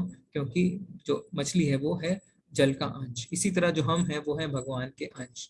तो जब तक अंश को पूर्ण से नहीं मिला सकेंगे तब तक अंश कभी भी खुश नहीं रह सकता। इसीलिए हमें अपनी आत्मा के लिए भगवान की सेवा करनी चाहिए, भक्ति करनी चाहिए। तो जब हम भक्ति कहते हैं तो भक्ति का अर्थ क्या होता है? प्रभुपाद जी ने भक्ति को इंग्लिश में कहा है डिवोशनल सर्विस, यानी भक्ति में कर्म। उन्होंने सिर्फ ये नहीं कहा कि भक्ति करो, उन्होंने बोला भक्ति में कर्म करो। तो जब हम भगवान की सेवा करेंगे तब हमारी आत्मा को उसका खाना मिलेगा और तब हमारे जीवन के सारे दुख दूर होंगे। इसका अर्थ यह नहीं कि हम अपने शरीर की सेवा ना करें, हमें अपने शरीर का भी ध्यान रखना है, क्योंकि इस शरीर के कारण ही हम कर्म कर सकते हैं। तो जैसे कि एक गाड़ी है, उस गाड़ी के अंदर एक ड्राइवर है, तो अगर हम सिर्फ गाड़ी पे ध्यान दें, गाड़ी को चमचमाएं, उसको धोएं, पर अगर हम उसके ड्राइवर को बिल्कुल ध्यान नहीं दें, उसको हम खाना ना खिलाएं, तो क्या हमारी गाड़ी कभी चलेगी? आगे नहीं, क्योंकि ड्राइवर अस्वस्थ हो जाएगा। इसी तरह अगर एक पिंजरे में बंद तोता है, अगर हम सिर्फ पिंजरे की सफाई करते रहें किंतु तोते को खाना ना दें तो तोता एक दिन मर जाएगा। इसी तरह अगर हम शरीर पे सिर्फ ध्यान दें और अपनी आत्मा पे हम ध्यान ना दें तो हमारे जीवन में दुख आते रहेंगे और दुख कभी भी खत्म नहीं होंगे। अब अर्जुन ने जो दूसरा कारण दिया था कि हमें उसे कोई आनंद नहीं, उसके लिए भगवान क्या कहते हैं? अवाच्यवादनश्च बहुन विदिशन्ति त्वाहित निदंत सफ सामर्थ्यम ततो दुक्तरम नु किम। तुम्हारे शत्रु अनेक प्रकार के कटु शब्दों से तुम्हारा वर्णन करेंगे और तुम्हारी सामर्थ्य का उपहास करेंगे, तुम्हारे लिए इससे दुखदाई और क्या हो सकता है? तो भगवान कहते हैं कि हे अर्जुन, अगर तुम दया दिखा के जाते हो और युद्ध स्थल छोड़ के भाग जाते हो तो कोई ये नहीं कहेगा कि अर्जुन ने दया करी, सब ये कहेंगे अर्जुन कायरों की भांति भाग गया। और अगर वो ऐसा कहेंगे तो तुम्हें कोई आनंद नहीं मिलने वाला। तो अगर तुम कहते हो कि युद्ध करके तुम्हें कोई आनंद नहीं मिलने वाला, तो युद्ध ना करके भी तुम्हें कोई आनंद नहीं मिलेगा, उल्टा तुम्हें सब कायर कहेंगे। हतो वाप्स्यसि स्वर्गम जीत्वा भोक्ष्यसे महिम तस्माद् उत्तिष्ठ कौन्तेय युद्धाय कुतिनश्चय। हे कुंती पुत्र, तुम यदि युद्ध में मारे जाओगे तो स्वर्ग प्राप्त करोगे, या यदि तुम जीत जाओगे तो पृथ्वी के साम्राज्य का भोग करोगे। अतः दृढ़ संकल्प करके खड़े हो और युद्ध करो। तो भगवान यहाँ पे कहते हैं कि अगर तुम मारे भी जाओगे तो भी तुम्हें स्वर्ग मिलेगा, और जीत जाओगे तो तुम्हें पूरी पृथ्वी पे राज करने का मौका मिलेगा। तो अट भी तुम्हारी, पट भी तुम्हारी। तो तुम्हें चिंता किस बात की है? तुम्हें उठो और लड़ाई करो। तो जो तुम कह रहे हो कि तुम्हें कोई आनंद नहीं, ऐसा नहीं है, क्योंकि मरोगे तो भी तुम्हें आनंद की प्राप्ति होगी, और अगर तुम जीत जाते हो तो भी तुम्हें आनंद की प्राप्ति होगी। तो दोनों तरीके से जीत तुम्हारी है, उठो और लड़ो। तो आगे हम देखते हैं। तो ये देखिए यहाँ पे किस तरीके से भगवान ने जो बताया कि मरोगे तो स्वर्ग की प्राप्ति होगी और जीतोगे तो पृथ्वी पे राज्य करने का मौका मिलेगा। अब आते हैं हम तीसरे कारण पे। तो तीसरा कारण अर्जुन ने जो दिया था कि पाप लगेगा। तो भगवान उसके लिए क्या बताते हैं? नेहाभिक्रमण सोष्यस्ति प्रत्यवायो न विद्यते स्वल्पम अपश्य धर्मस्य त्रायते महतो भयात्। इस प्रयास में ना तो हानि होती है ना ही हयास, अपितु इस पथ पर की गई अल्प प्रगति भी महान भय से रक्षा कर सकती है। तो भगवान कहते हैं कि पाप की तुम बात क्यों करते हो, क्योंकि यह युद्ध तुम मेरे कहने से कर रहे हो। और अगर तुम भक्ति के मार्ग पर आगे बढ़ते हो तो भक्ति में पाप और पुण्य बोल के कुछ भी नहीं होता। जैसे हनुमान जी ने अगर लंका जलाई तो क्या वो पाप कर्म था? नहीं। अब जैसे रावण के जो भाई थे वो विभीषण, उन्होंने क्या किया? उन्होंने एक तरीके से रावण से गद्दारी करी, तो क्या उन्होंने पाप किया? बिल्कुल नहीं। क्यों? क्योंकि जो काम भगवान के लिए होते हैं वो सबके लिए श्रेयस्कर होते हैं। तो जब विभीषण ने भगवान राम का साथ दिया तो सब खुश थे, राज्य में सब खुश थे, जनता खुश थी, वो खुश थे। पर अगर वो ऐसा नहीं करते तो दुखी दुख छा जाते। तो भक्ति जो है वो दिव्य धरातल पे होती है, वो भौतिक नहीं होती। तो हम ऐसा नहीं सोच सकते कि अगर हम भक्ति करते हैं, भगवान के लिए काम करते हैं, तो उस पर पाप और पुण्य होता है। तो इसलिए उठो और लड़ो। तो जैसे हमने पहले भी बताया था कि अगर आप जैसे चार्टर्ड अकाउंटेंसी का एग्जाम देते हैं, 25 पेपर होते हैं 3 साल में, 4 साल में। अगर आपको डिग्री नहीं मिलती, या आपको डिग्री कब मिल सकती है? जब आप पूरे 100% पेपर पास करें। अगर आप 25 में से 24 पेपर भी पास कर लेते हैं पर एक नहीं कर पाते, तो आप चार्टर्ड अकाउंटेंट की डिग्री प्राप्त नहीं कर सकते। पर भक्ति में ऐसा नहीं है। भक्ति में अगर आप प्रयास करते हैं तो जितनी आप प्रयास करते हैं उसमें ही आप उत्तीर्ण होते हैं। इसमें हम जटायु का उदाहरण ले सकते हैं। जब माँ सीता का अपहरण हुआ, रावण ने अपहरण किया, तो जटायु ने पूरी कोशिश करी कि वो रावण को रोक ले, किंतु वह उसमें असफल रहा। किंतु उस असफलता में भी उसकी विजय हुई। क्यों? क्योंकि भगवान राम ने खुद उसका अंतिम संस्कार किया और उन्हें भगवत धाम की प्राप्ति हुई। तो भक्ति में थोड़े बहुत किए गए कार्य भी हमें बहुत आगे तक लेके जाते हैं, और अगले जन्म में हम फिर वहीं से शुरुआत करते हैं। हमें शून्य से शुरुआत करने की जरूरत नहीं होती।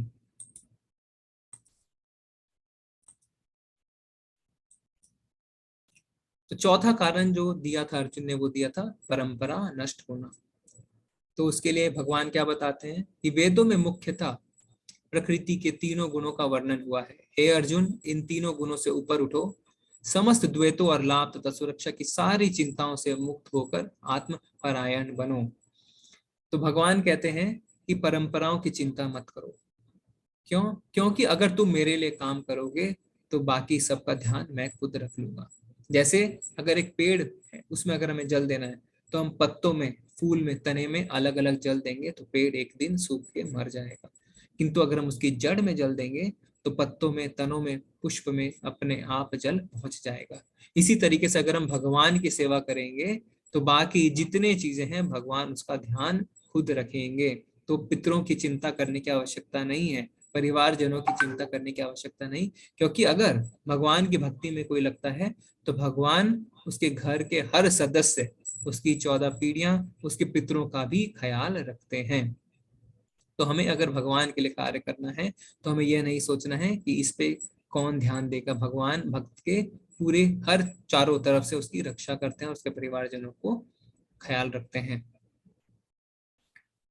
एक छोटे से कूप का सारा कार्य एक विशाल जलाशय से तुरंत पूरा हो जाता है। इसी प्रकार वेदों के आंतरिक तात्पर्य जानने वाले को उनके सारे प्रयोजन सिद्ध हो जाते हैं। तो ये उदाहरण भी बहुत सुंदर उदाहरण है कि जिस तरीके से अगर अलग अलग कुएं हैं नहाने के लिए, खाना बनाने के लिए, कपड़े धोने के लिए। किंतु एक बड़ा तालाब अगर है तो उसमें हम सारे कार्य एक साथ कर सकते हैं। इसी तरीके से अगर हम भगवान की भक्ति करते हैं तो हमारे सारे कार्य जो है वो संपन्न होते हैं, हमें अलग अलग से कोई कार्य करने की आवश्यकता नहीं है। तो जो अर्जुन का कारण था कि हमारी परंपराएं नष्ट होंगी, भगवान कहते हैं कि तुम मेरे लिए कार्य करो और तुम्हें परंपरा की चिंता करने की कोई आवश्यकता नहीं है। अब हम पांचवें और आखिरी कारण में आते हैं, वो था असमंजस, यानी अर्जुन को कंफ्यूजन हो गया था कि क्या करे ना करे। तो भगवान क्या बताते हैं, व्यवसायित्मिका बुद्धि एक हे कुरु नंदना बहुशाखा नातश्च बुद्धयो स व्यवसायिनम। जो इस मार्ग पर चलते हैं वे प्रयोजन में दृढ़ रहते हैं और उनका लक्ष्य भी एक होता है। हे कुरुनंदन, जो दृढ़ प्रतिज्ञ नहीं है उनकी बुद्धि अनेक शाखाओं में विभक्त रहती है। तो अर्जुन ने 7वें श्लोक में भगवान की शरणागति ली। अब जब हम किसी की शरणागति लेते हैं तो हमें कोई कंफ्यूजन नहीं होना चाहिए, क्योंकि हमें अपने गुरु पे पूरी तरह फिर निर्भर रहना चाहिए। तो भगवान कहते हैं कि तुमने अब मुझे अपना गुरु माना है तो अब मैं जैसा कहता हूँ वैसा करो, कोई कंफ्यूजन की इसमें आवश्यकता नहीं है। अब जैसे प्रभुपाद जी हैं, जब वो अमेरिका गए तो उनको एक ही मकसद था कि अपने गुरु की आज्ञा का पालन करना है, उन्हें मन में कोई डाउट नहीं था। अगर हम मन में संशय लेते हैं तो हमें उससे शरणागति नहीं कह सकते, फिर वो शरणागति अधूरी है। अगर हम शरणागत होते हैं तो हमें पूरी तरीके से शरणागत होना चाहिए और जो हमारे गुरु की आज्ञा है उसका पालन करना चाहिए। ये बहुत ही फेमस श्लोक है, कर्मण्येवाधिकारस्ते मा फलेषु कदाचन मा कर्म फलेतुर्भुर्मा ते संगतुस् कर्मणि। तुम्हें अपने कर्म करने का अधिकार है किंतु कर्म के फलों में तुम अधिकारी नहीं हो। तुम ना तो कभी अपने आप को अपने कर्मों के फलों का कारण मानो, ना ही कर्म ना करने में कभी आसक्त हो। तो यहाँ पे बहुत ही अच्छा भगवान ने हमें शिक्षा दी है अर्जुन के माध्यम से। तो भगवान कहते हैं कि अपने कर्म पे अधिकार है, फलों पे अधिकार नहीं है। तो लोग इसको बहुत गलत तरीके से भी कहते हैं। अगर आप किसी से पूछते हैं कि भगवत गीता की शिक्षा क्या है, तो वो कहते हैं कि भगवान कहते हैं कर्म करो, फल पे ध्यान ना दो। तो उससे क्या होता है, वो उद्देश्यहीन हो जाते हैं, उनके जीवन में उद्देश्य खत्म हो जाता है। पर भगवान ऐसा नहीं कहते कि हमारे जीवन में हमारा उद्देश्य नहीं होना चाहिए। भगवान कहते हैं हमारा उद्देश्य होना चाहिए, हमें कर्म भी करने चाहिए, किंतु हमें क्या नहीं करना है, हमें उसके फलों से आसक्त नहीं होना है, अटैच नहीं होना है। क्यों? अगर हम फलों से अटैच हो जाते हैं और हमारे मन मुताबिक नतीजे नहीं निकलते तो हम गलत कदम उठा सकते हैं। हमने अक्सर देखा है कि पढ़ाई में बच्चे बहुत आगे होते हैं, बहुत समझदार होते हैं, बहुत इंटेलिजेंट होते हैं, हमेशा क्लास में फर्स्ट आते हैं, किंतु अगर एक भी एग्जाम में, एक भी पेपर में उनके मार्क्स कम आ जाएं तो वो सुसाइड कर भी लेते हैं। और ऐसा हमने एक नहीं बहुत सारी बातों को देखा है, बहुत सारे न्यूज़पेपर में रोज ऐसी खबरें आती हैं। तो क्यों? क्योंकि वह अपने कर्मों के फलों से आसक्त हो गए थे। तो भगवान कहते हैं फलों से आसक्त नहीं होना है, क्योंकि ऐसा नहीं हो सकता है कि हर बार हमें अपने मन मुताबिक ही फल मिले, ये संभव नहीं है। एक ना एक समय जरूर ऐसा आएगा कि जब हमें अपने मन मुताबिक फल नहीं मिलेगा, और अगर हम उन फलों से आसक्त रहेंगे, अटैच्ड रहेंगे, तो हम गलत कदम जरूर उठाएंगे। तो इसलिए भगवान कहते हैं अपने उद्देश्य के तरफ कर्तव्य करो, कर्म करो, किंतु फलों से आसक्त मत हो। तो आगे के अध्याय में हम पढ़ेंगे कि किस तरीके से हम फलों से आसक्त हुए बिना काम कर सकते हैं, जिसे भगवान निष्काम कर्म कहते हैं, अकर्म भी हम उसे कहते हैं। जैसे एक किसान है, वो खेती करता है, तो वो खेती करता है, वो यह नहीं जानता कि बारिश होगी कि नहीं होगी, खेती ठीक से होगी कि नहीं होगी, वो सिर्फ खेती करता है, वो फल से आसक्त नहीं होता। तो हमें काम करना नहीं छोड़ना है, हमें फल से आसक्ति छोड़नी है। श्री भगवान उवाच प्रजाहति यदा कामन सर्वपनार्थ मनोगतान आत्मन्यवात्मन तुष्टे सिद्ध प्रज्ञस्थ दोज्यते। तो भगवान यहाँ पे क्या बताते हैं स्थित प्रज्ञ के बारे में। हे पार्थ, जब मनुष्य मनोधर्म से उत्पन्न होने वाली इंद्र तृप्ति की समस्त कामनाओं का परित्याग कर देता है और जब इस तरह से विशुद्ध हुआ उसका मन आत्म से में संतोष प्राप्त करता है तो विशुद्ध दिव्य चेतना को प्राप्त कहता है। तो भगवान यहाँ पे स्थित प्रज्ञ की बात करते हैं। तो स्थित प्रज्ञ कौन होता है? जो मान अपमान, यश हानि अपयश से विचलित नहीं होता। और ऐसा कब होता है? जब हम जानते हैं कि हम आत्मा है, हम शरीर नहीं है जब हम भक्ति करते हैं। तो यहाँ पे हम उदाहरण ले सकते हैं प्रहलाद महाराज का, है ना। हम सब जानते हैं प्रहलाद महाराज को, उनके खुद के पिता ने उन पर कितने अत्याचार रहे, है ना। उन्हें जलाने की कोशिश करी, उन्हें ऊपर से फेंका, हाथी से कुचलने की कोशिश करी, जहरीले सांप से डसवाने की कोशिश करी, किंतु प्रहलाद महाराज स्थित प्रज्ञ थे, उन्हें भगवान पे पूरा विश्वास था, वो पूर्ण शरणागत थे, तो वो विचलित नहीं हुए। इसी तरीके से हम प्रभुपाद जी का एग्जाम्पल ले सकते हैं कि जब प्रभुपाद जी गए थे न्यूयॉर्क, तो वहां पे उन्हें कितने कष्टों का सामना करना पड़ा। हमने देखा था कि किस तरीके से जहाज में भी उन्हें हार्ट अटैक आया, किंतु वह विचलित नहीं हुए। अब आगे के जो 2 श्लोक आएंगे वो बहुत ही महत्वपूर्ण श्लोक हैं। इन श्लोकों में पूरे मनोविज्ञान का साइंस छुपा है, साइकोलॉजी, और बड़े बड़े फॉरेन की यूनिवर्सिटीज में भी ये श्लोक मनोविज्ञान के डिपार्टमेंट में पढ़ाए जाते हैं। तो क्या है ये श्लोक? ध्यायतो विष्णा पुंस संगस्तेषुपजायते संगात संजायते कामा कामत् क्रोध विजायते क्रोधात् भवति सम्मोहा सम्मोहात्मसि विभ्रमा स्मृति भ्रष्टाम बुद्धि नाशो बुद्धि नाश प्रणश्यति। इंद्र विषयों का चिंतन करते हुए मनुष्य की उनमें आसक्ति उत्पन्न हो जाती है, और ऐसी आसक्ति से काम उत्पन्न होता है, और फिर काम से क्रोध प्रकट होता है, क्रोध से पूर्ण भ्रम उत्पन्न होता है, और भ्रम से स्मृति। जब स्मृति हतप्रभ है तो बुद्धि खो जाती है, और जब बुद्धि खो जाती है तो भौतिक पुल से हम फिर गिर जाते हैं। तो इसको हम यहाँ पे अच्छी तरह समझ सकते हैं। तो इसमें क्या होता है, जब हमें किसी चीज के प्रति आसक्ति होती है, अटैचमेंट होता है, जैसे हम इसको एक उदाहरण के माध्यम से समझते हैं कि हम सड़क पे चल रहे हैं, हमें एक बहुत सुंदर गाड़ी दिखी, तो ऑब्जेक्ट दिखा, हमें वस्तु दिखी। दिखना बुरी बात नहीं है, क्योंकि उस पर आपका कंट्रोल नहीं है, आपको दिख भी सकती है, पर दिक्कत कब आती है, जब आप उससे आसक्त हो जाते हैं। अब वो गाड़ी के बारे में आप बार बार सोचने लगते हैं, बार बार सोचने लगते हैं, तो आपकी अटैचमेंट यानी आसक्ति होती है। यहाँ पे 8 स्तरों में आदमी का पतन होता है, मनुष्य का पतन होता है। तो दूसरा स्तर क्या है? आसक्ति होना, अटैचमेंट होना। तो जब ऐसा होता है, जब बार बार आप उस गाड़ी के बारे में सोचते हैं, तब आपके अंदर लस्ट यानी इच्छा पैदा होती है, गलत इच्छा। अब आप उस गाड़ी को चाहने लगते हैं, अब आप चाहते हैं कि वो गाड़ी आपकी हो जाए।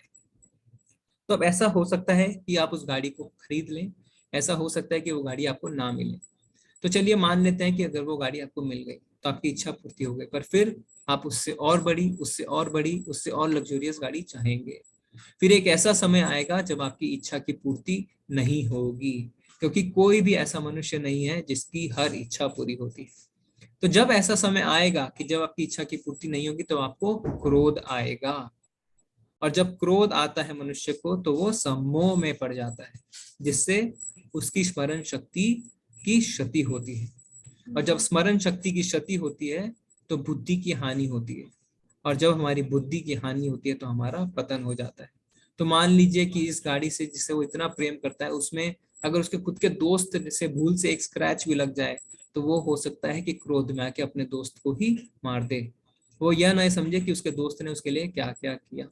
या मान लीजिए उसे वो गाड़ी नहीं मिलती है, तो हो सकता है क्रोधवश आके वो चोरी करने लग जाए, और फिर उसके बाद उसे जेल भी जाना पड़ सकता है। तो इस पूरे 8 अवस्था को हम अगर समझें, तो इससे हम अच्छी तरह समझ सकते हैं कि किस तरीके से इंद्रिय तृप्ति के चक्कर में, अपनी इच्छाओं को पूरी करने के चक्कर में हमारा पतन होता है। क्योंकि कोई भी मनुष्य यह नहीं कह सकता कि मेरी सारी इच्छाएं मेरे मन मुताबिक पूरी होती है। जब उसकी इच्छा नहीं पूरी होती है तो उसे क्रोध आता है, और जब क्रोध आना शुरू होता है तो उसके पतन का कारण शुरू हो जाता है। तो इस 8 अवस्था में हम किसी भी एक अवस्था में रुक जाते हैं तो हम पतन से बच जाते हैं। पर ऐसा कब होता है? जब हमें पता होता है कि ये किस तरीके से काम करता है। तो इससे हम अध्याय के अंत में आ गए हैं। हमने इस अध्याय में क्या देखा कि भगवान ने किस तरीके से अर्जुन के 5 कारणों का खंडन किया। तो दया के लिए भगवान ने कहा कि हम शरीर नहीं, हम आत्मा हैं। कोई आनंद नहीं, तो भगवान ने कहा कि तुम्हें स्वर्ग की प्राप्ति होगी, और अगर तुम जीत जाओगे तो तुम्हें राज्य करने को मिलेगा। पाप के लिए भगवान ने कहा कि भौतिक गतिविधियों में कोई पाप नहीं होता, तुम मेरे लिए काम कर रहे हो। पारिवारिक परंपराएं, तो भगवान कहते हैं कि तुम अगर मेरे लिए काम कर रहे हो तो मैं सब परंपराओं को टेक केयर करूंगा, देख लूंगा, तो तुम इनकी चिंताएं मत करो। और असमंजस, तो भगवान ने कहा दृढ़ निश्चय होकर काम करो, क्योंकि तुमने मेरी शरणागति ली है। तो अंत में हम प्रभुपाद जी के कुछ शब्द देखते हैं। मनुष्य कृष्ण भावनामृत या दिव्य जीवन को एक क्षण में प्राप्त कर सकता है, या हो सकता है कि लाखों जन्म के बाद भी ना प्राप्त हो। तो जो भक्ति है वो हमें या तो तुरंत मिल सकती है या कई जन्मों तक भी नहीं मिल सकती। ये डिपेंड करता है, निर्भर करता है हमारी गंभीरता के ऊपर। तो यहाँ पे क्या बता रहे, यह तो सत्य समझने और स्वीकार करने की बात है। तो यहाँ पे उदाहरण है खटवांग महाराज का। खटवांग महाराज ने अपनी मृत्यु के समय कुछ मिनट पूर्व ही शरणागत होकर अपनी जीवन अवस्था प्राप्त करी। तो खटवांग महाराज ने जब पूछा कि मेरे मृत्यु में कितना समय बचा है, तो उन्हें पता चला कि कुछ क्षण। तुरंत उन्होंने भगवान की शरणागति ली और उन्हें भगवत धाम प्राप्त हुआ। इस जीवन का अंत होने से पूर्व यदि कोई कृष्ण भावना भावित हो जाए तो उसे तुरंत ब्रह्म निर्वाण अवस्था प्राप्त हो जाती है। भगवत धाम तथा भगवत भक्ति के बीच कोई अंतर नहीं है। चूंकि दोनों चरम पद हैं, अतः भगवान की दिव्य प्रेम भक्ति में व्यस्त रहने का अर्थ है भगवत धाम को प्राप्त करना। तो यहाँ पे प्रभुपाद जी बताते हैं कि हम जब भक्ति करते हैं उसमें और भगवत धाम में कोई फर्क नहीं है। भौतिक जगत में इंद्र तृप्ति विषयक कार्य होते हैं और आध्यात्मिक जगत में कृष्ण भावनामृत विषयक। इसी जीवन में ही हम कृष्ण भावनामृत की प्राप्ति तत्काल ब्रह्म प्राप्ति जैसी है, और श्री कृष्ण और जो कृष्ण भावनामृत में स्थित होता है वह निश्चय रूप से पहले ही भगवत धाम में प्रवेश कर चुका होता है। तो जैसे हम अपनी भक्ति की शुरुआत करते हैं और हम कृष्ण कॉन्शियस यानी कृष्ण भावनामृत होना शुरू करते हैं, तो हम भगवत धाम में प्रवेश शुरू कर देते हैं। भगवत गीता के प्रतिपाद हैं कर्म योग, ज्ञान योग और भक्ति योग। इस द्वितीय अध्याय में कर्म योग तथा ज्ञान योग की स्पष्ट व्याख्या हुई है और भक्ति योग की झांकी दी गई है।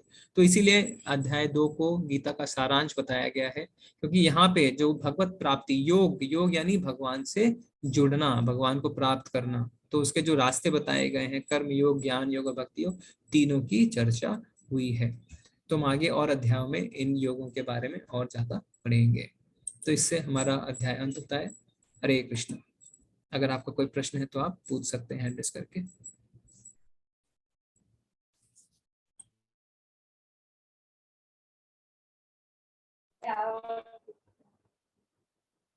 हरे कृष्ण। मृत्युंजय कुमार सिंह प्रभु जी, प्लीज अनम्यूट कीजिए।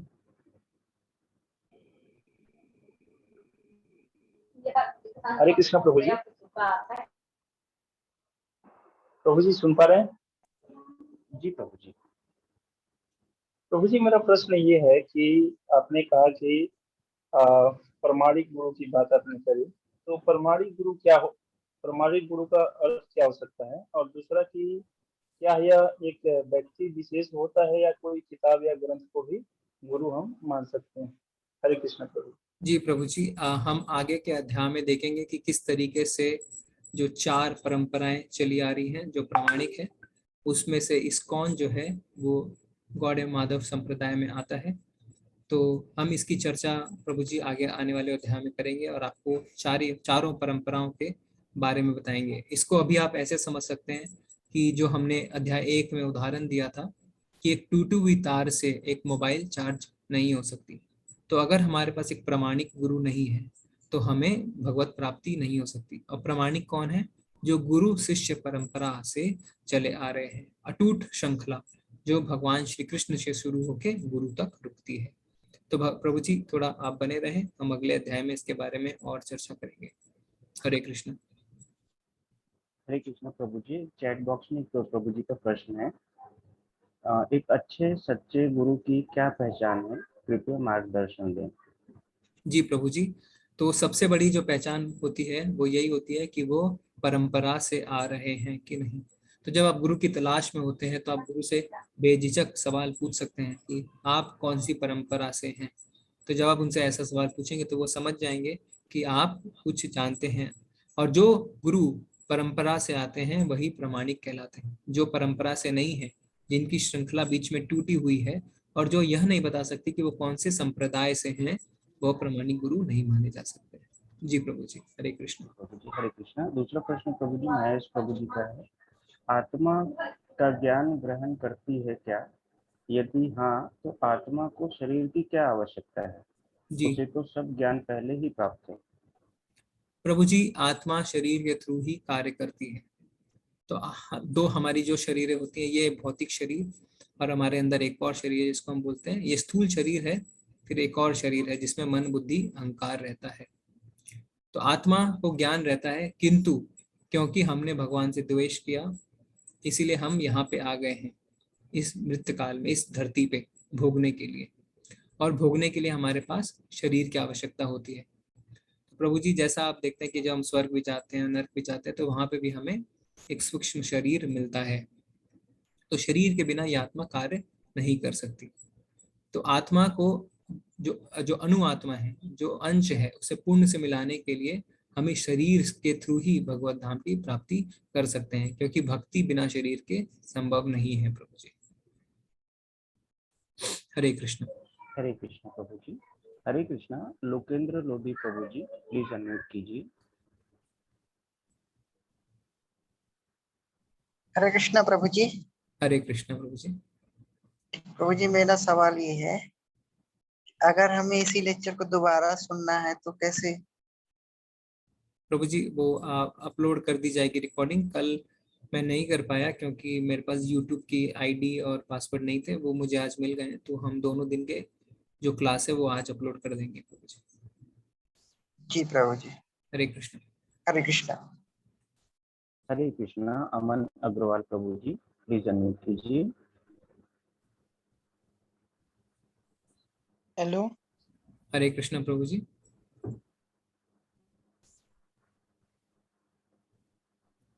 हरे हरे कृष्ण। कृष्णा प्रभु जी। Hello hello. हरे जी कृष्ण प्रभु जी। बोलिए।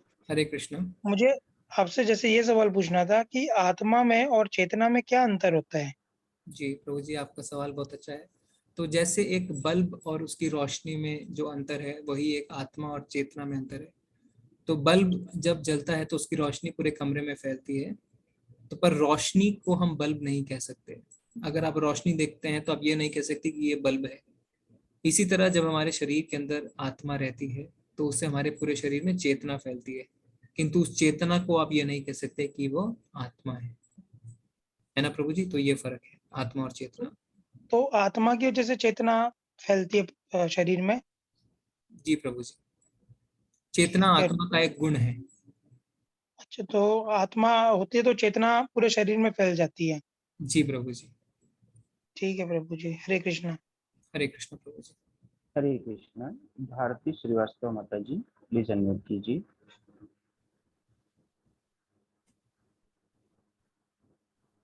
हरे कृष्णा। भारती माता जी, प्लीज अनम्यूट कीजिए। जी। हरे कृष्ण प्रभु जी। हरे कृष्ण माता जी। प्रभु जी मैं हरे कृष्णा माता जी, आप म्यूट पे चले गए हैं। हेलो। हाँ माता हेलो। जी। जी माता जी। बोलिए माता आवाज आ रही है? जी। जी आ रही है माता जी, बोलिए। जी मैं स्थूल शरीर और सूक्ष्म शरीर के बारे में जानना चाहती थी, इसका क्या रहस्य है? जी तो माता जी, हमारा जो शरीर हम देख पाते हैं उसे हम कहते हैं स्थूल शरीर, और इस शरीर के अंदर हमारा एक और शरीर है जिसे हम कहते हैं सूक्ष्म शरीर। तो हमारी आत्मा, मन, बुद्धि और अहंकार, ये तीनों हमारे सूक्ष्म शरीर के साथ जाते हैं। तो सूक्ष्म शरीर में जो मन, बुद्धि और अहंकार भी होते हैं। तो जो हम ऊपर से देख पाते हैं माता जी स्थूल शरीर, तो जब हमारी मृत्यु होती है तो हमारा स्थूल शरीर यहीं रह जाता है, किंतु हमारी आत्मा स्थूल शरीर के साथ फिर अपने कर्मों के हिसाब से या तो दूसरे शरीर या किसी दूसरे लोक में जाती है। आत्मा अकेले नहीं जाती है माता जी, सूक्ष्म शरीर के साथ जाती है, क्योंकि उसमें आत्मा के साथ मन, बुद्धि और अहंकार भी जाता है। आपके कर्मों की जो पोटली है वो तो जाएगी ना साथ माता जी, क्योंकि उसके हिसाब से ही आपको अगला शरीर मिलेगा। आपकी जो मृत्यु के समय आपकी जैसी भावना थी उसके हिसाब से आपको अगला शरीर मिलेगा। तो मन, बुद्धि और अहंकार, जिसे हम जो उसको हम उसमें भी गिनते हैं, जो 24 तत्वों में, जो बाकी अगर हम अपने कर्म इंद्रिया, ज्ञान इंद्रिया, उनके 5 विषय तत्व, 5 जो हमारे भौतिक तत्व को हटा दें, तो मन, बुद्धि, अहंकार भी उसके अंदर आता है। तो सूक्ष्म शरीर है आत्मा, मन, बुद्धि और अहंकार। जी माता जी, हम इसके बारे में और आगे चर्चा करेंगे। हरे कृष्णा माता जी। हरे कृष्णा प्रभु जी। एक चैट बॉक्स का प्रश्न है सारिका माता जी का। ये पूछ रहे हैं कि आप ये बताएं कि आप सभी से बात करते हुए प्रभु जी से या माता जी से एड्रेस क्यों करते हैं? जी माता जी, हम इस्कॉन में माताएं बोलते हैं क्योंकि माता से शुद्ध कोई भी संबंध नहीं होता। और प्रभु जी हम इसलिए कहते हैं क्योंकि हर व्यक्ति के अंदर आत्मा के साथ परमात्मा भी है, भगवान है। तो हम ऐसा नहीं कि उन्हें भगवान कह रहे हैं, हम उन्हें आदर के साथ प्रभु कहते हैं। तो इसीलिए इस्कॉन में सबको माता जी और प्रभु जी के से संबोधित किया जाता है। जी हरे हरे कृष्णा। वर्षा माता जी प्लीज अनम्यूट कीजिए। Hello sir. हरे कृष्ण जी माता माता जी। जी। Hello sir. Hare Krishna. Sir जैसे ये आपका एक ग्रुप बना है ना, ऐसा ही हम एक स्वाध्याय परिवार से जुड़े हैं। तो उस स्वाध्याय में भी हम भागवत गीता ही बताते हैं। हर गुरुवार को हम शाम को एक क्लास चलता है, जैसे आप सबको बता रहे हैं ना, वैसा वो व्यास पीठ पर बैठकर हम बारी बारी से भागवत गीता बताते हैं। और आप जैसे माता जी और प्रभु जी कह रहे हैं ना, तो हमारे स्वाध्याय में भाई और बहन नाम से बुलाया जाता है वहां पर। और जैसे आज आज जो सेकंड चैप्टर था जिसमें आपने स्थित प्रज्ञ स्थित पुरुष के बारे में बताया है, तो हमारे सर ने स्थित प्रज्ञ एक किताब लिखी है जिसमें स्थित प्रज्ञ के बारे में लिखा है।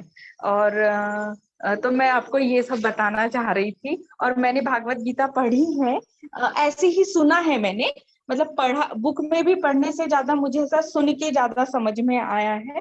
तो तब से मुझे काफी कुछ रियलाइज हुआ इस रियल टाइम वर्ल्ड में क्या चीजें हो रही है। तो मेरा प्रश्न ये है आपसे प्रभु जी की आप भाग्य को कितना मानते हैं? अकॉर्डिंग टू गीता भाग्य कितना काम करता है? जी माता जी, तो अगर हम एक भक्ति रसमृत सिंधु किताब पढ़ेंगे तो उसमें बताया गया कि हमारे कर्मों के हिसाब से हमें फल मिलते हैं। तो हमारे जो पाप कर्म होते हैं तो या तो वो उसे बीज रूप में होते हैं या प्रारब्ध अप्रारब्ध, यानी अभी बीज रूप में है, वो धीरे धीरे फलित होंगे। तो कुछ होते हैं जो प्रारब्ध हैं, यानी जिसका आप फल भुगत रहे हैं, और कुछ अप्रारब्ध यानी जो अभी फलीभूत नहीं हुए हैं, तो कुछ कूट अवस्था में भी रहते हैं। तो हमें अपने कर्मों का फल भुगतना पड़ता है माता जी, पर भगवत भक्ति से हम अपने पुराने कर्मों के फलों का नाश कर सकते हैं। जैसा हमने कल देखा था गीता मातम्य में, आदि शंकराचार्य जी बताते हैं कि अगर हम निष्ठा और गंभीरता के साथ भगवान की भक्ति करते हैं तो हमारे पुराने कर्मों के फलों का भी जो है वो नाश होता है। क्योंकि हम अभी तक कर्म जो करते आए हैं वो पुण्य या पाप की दृष्टि से, फल की इच्छा से करते आए हैं। तो जितना कर्म हम फल की दृष्टि से करेंगे उतना हम फंसते जाएंगे। तो पाप भोगने के लिए भी हमें आना होता है और पुण्य भोगने के लिए भी। ऐसा नहीं होता है कि पाप और पुण्य आपस में एक दूसरे को काटें। तो अगर आपने पाप किए हैं तो वो अलग से भोगने हैं, पुण्य किए हैं तो वो अलग से भोगने हैं। तो ये तो कर्म का चक्कर चलता है। किंतु जो भगवत भक्त होता है वह फिर फल की चिंता नहीं करता। जैसा अभी भगवान ने कहा है कि तुम अपने कर्मों पे ध्यान दो, अनासक्त होके हम आगे बढ़ेंगे, अनासक्त होके हमें काम करना चाहिए, यानी फल की इच्छा के बिना। तो हमें हर काम में भगवान को जोड़ना चाहिए। जब हम ऐसा करेंगे तो किसी भी काम के पाप और पुण्य में हम नहीं फंसेंगे माता जी। और जो आपने बताया कि आपको सुनने में अच्छा लगता है, तो नवदा भक्ति में श्रवणम सबसे ऊपर है। हमें भगवान के बारे में जरूर सुनना चाहिए। और भगवत गीता हमें हमेशा प्रामाणिक गुरु के द्वारा लिखी गई पढ़नी चाहिए, क्योंकि वो भगवान के बहुत ही बड़े भक्त होते हैं। उन्होंने भगवान को अपने जीवन में रियलाइज किया है। तो उनकी टीका अगर हम पढ़ेंगे तो हम भगवान के संदेश को और अच्छे से समझ पाएंगे। जी माता जी, हरे कृष्ण। हरे कृष्णा प्रभु जी। प्रभु जी चैट बॉक्स का प्रश्न है, पवन प्रभु जी का प्रश्न है कि गोलोका और वैकुंठ में क्या डिफरेंस है और क्या वहां से कोई वापस आ सकता है? जी प्रभु जी, तो हम आगे देखेंगे कि किस तरीके से जो विष्णु है और कृष्ण है दोनों में क्या थोड़ा अंतर है। तो भगवान कृष्ण के विस्तार भगवान विष्णु है। तो भगवान कृष्ण जो है वो गोलोक वृंदावन में रहते हैं और भगवान विष्णु वैकुंठ में रहते हैं। तो हम आगे पढ़ेंगे किस तरीके से। जैसे अगर हम अभी समझना चाहें तो हैं दोनों एक, बट जिस तरीके से अगर दो भाई हैं, ऑफिस में एक सीईओ है एक सीएफओ है, किंतु घर आके दोनों मित्र हैं। इस तरीके से हम समझ सकते हैं कि एक ऑफिशियल पोजीशन है जो भी भगवान विष्णु की, और एक अनऑफिशियल पोजीशन है वो भगवान कृष्ण की, जो गोलोक में हमेशा लीलाएं करते रहते हैं। प्रभु जी, इनका दूसरा प्रश्न क्या था? हरे कृष्ण। प्रभु जी वहां से क्या वहां से कोई वापस आ सकता है वैकुंठ और गोलोक से? माता जी, भगवान श्री कृष्ण कहते हैं कि जो मेरे परम धाम को प्राप्त होता है वो वहां से वापस नहीं आता। तो हमें वहां से कभी निकाला नहीं जाता। जैसे अगर हम एक भाड़े के घर में रहते हैं तो जिस दिन आप भाड़ा देना बंद कर दें आपको निकाल दिया जाएगा, किंतु अगर आप अपने माँ बाप के घर में रहते हैं तो आपको कभी निकाला नहीं जाता। तो अगर आप अपनी इच्छा से ही अपने माँ बाप का घर छोड़ते हैं, तो जब हम भगवत धाम जाते हैं तो हमें वहां से कभी निकाला नहीं जाता, हम अपनी इच्छा से भगवत धाम छोड़ते हैं क्योंकि हम भोग करना चाहते हैं। इसलिए आज जो हम जन्म मृत्यु के पाश में पड़े हैं क्योंकि हमने भोग करने की इच्छा की, हमने भगवान से ईर्ष्या की, इसीलिए हम आज यहाँ पे आके फंस गए हैं। तो भगवान अपने धाम से किसी को निकालते नहीं हैं, हम अपनी इच्छा से निकलते हैं। हरे कृष्ण माता जी। हरे कृष्णा प्रभु जी। हरे कृष्णा। दुर्गेश सिंह प्रभु जी प्लीज अनम्यूट कीजिए।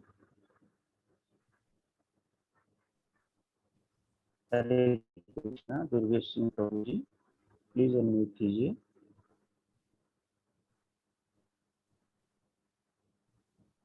हरे कृष्णा। राजकुमार स्वामी प्रभु जी। प्रभु जी। प्रभु जी आपकी आवाज नहीं आ रही है। हरे कृष्णा। हरे कृष्णा प्रभु जी। जी प्रभु हरे जी। कृष्णा। दंडवत प्रणाम प्रभु जी। धन्यवाद प्रणाम प्रभु जी। प्रभु जी मेरा इस प्रश्न था कि आत्मा तो भगवान का अंश है, लेकिन ये मन बुद्धि अहंकार ये कहाँ से आते हैं हमारे अंदर? तो प्रभु जी जब हमें यह शरीर मिलता है तो हमारे अंदर जो आत्मा आती है तो साथ में हमारे मन बुद्धि और अहंकार भी आता है। तो हम अगर देखें तो इस मन बुद्धि अहंकार के बिना जो आत्मा को अगला जो शरीर मिलना है या अगला जो उसकी गति होनी है वो संभव नहीं हो पाती, क्योंकि हम आगे पढ़ेंगे कि अपने कर्मों के हिसाब से हमें दूसरा शरीर मिलता है। और भगवान आगे के अध्यायों में ये भी बताते हैं कि जैसा आप मरते हैं उस समय आप जैसे भाव लेके मरते हैं उसके हिसाब से आपको दूसरा शरीर मिलता है। तो यह जो सारी चीजें हैं वो हमारे मन बुद्धि अहंकार और आत्मा के साथ अगले शरीर या अगले लोक में प्रवृत्त होती है। और ये जो प्रभु जी जैसे मतलब अगर कोई गलत करता है तो नरक में जाता, तो ये नरक में भी जाते हैं क्या साथ में? प्रभु जी कुल ब्रह्मा जी के लोक तक सारे भौतिक लोक हैं। ब्रह्म लोक भी नष्ट होता है, उसके ऊपर शाश्वत लोग आते हैं। तो पृथ्वी जो है, जो हम पढ़ते हैं ओम भूर्भुवः स्वः, तो पृथ्वी के भूर्भुवः, पृथ्वी के नीचे नर्क, अतल, वितल, पाताल, बहुत सारे लोग आते हैं। तो जैसे जब हमारे कर्म होते हैं, हमारी कर्मों के जैसे फल होते हैं, उसके हिसाब से हमें लोक मिलता है। जैसे चंद्र भी एक लोक है, सूर्य भी एक लोक है। तो जैसा आज हमने देखा था कि हम जब भगवान को, परमात्मा को हर स्तर पे महसूस करते हैं, तो जैसे सूर्य को हम उसकी रोशनी पे जब देखते हैं तो उसे हम क्या समझ सकते हैं कि भगवान का तेज है। फिर हम और आगे जाते हैं तो हम देखते हैं सूर्य एक गोले के रूप में है, यानी परमात्मा। फिर हम और आगे जाते हैं तो हम देखते हैं कि सूर्य भी एक लोक है, यानी परमेश्वर। तो अपने कर्मों के हिसाब से अलग अलग लोक की हमें प्राप्ति होती है। और नर्क लोक है प्रभु जी, स्वर्ग लोक भी है, ये सब सत्य है, हमारे शास्त्रों में सब लिखा है। गरुड़ पुराण में इसका बहुत अच्छे से व्याख्या की गई है प्रभु जी। धन्यवाद प्रभु जी। हरे कृष्ण। धन्यवाद प्रणाम। हरे कृष्णा। राजकुमार स्वामी प्रभु जी प्लीज अनम्यूट कीजिए।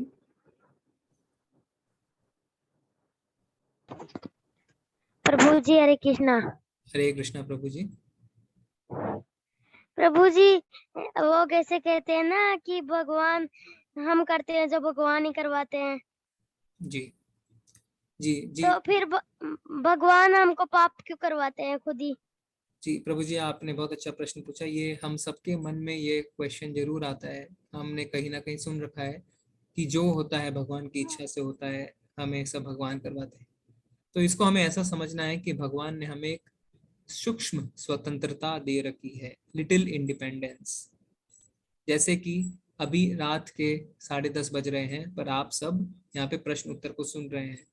हो सकता है कि आप किसी बार में बैठ के दारू पी रहे होते, हो सकता है कि आप किसी कसिनो में बैठ के जुआ खेल रहे होते, हो सकता है आप अपने बिस्तर पे सो रहे होते, किंतु आपने भगवत गीता की क्लास चुनने का निर्णय लिया। तो यह सूक्ष्म स्वतंत्रता है जो हमें भगवान देते हैं। तो भगवान यह देखना चाहते हैं कि हम इस स्वतंत्रता का इस्तेमाल उनकी सेवा में करते हैं कि नहीं।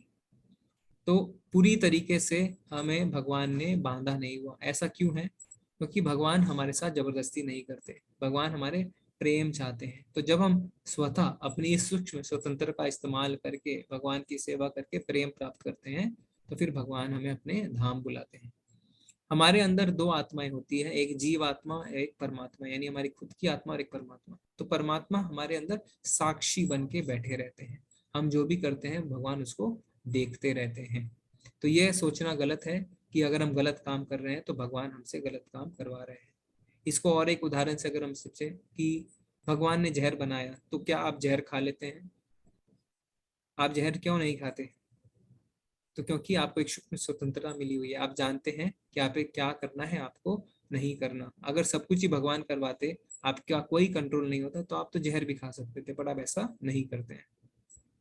जी प्रभु जी, आपको समझ में आई बात? जी प्रभु जी, हरे कृष्ण। जी प्रभु जी, हरे कृष्णा। हरे कृष्णा। तेजस्विता माता जी, please unmute ji. Hello. Hare Krishna माता जी। हरे कृष्ण प्रभु जी।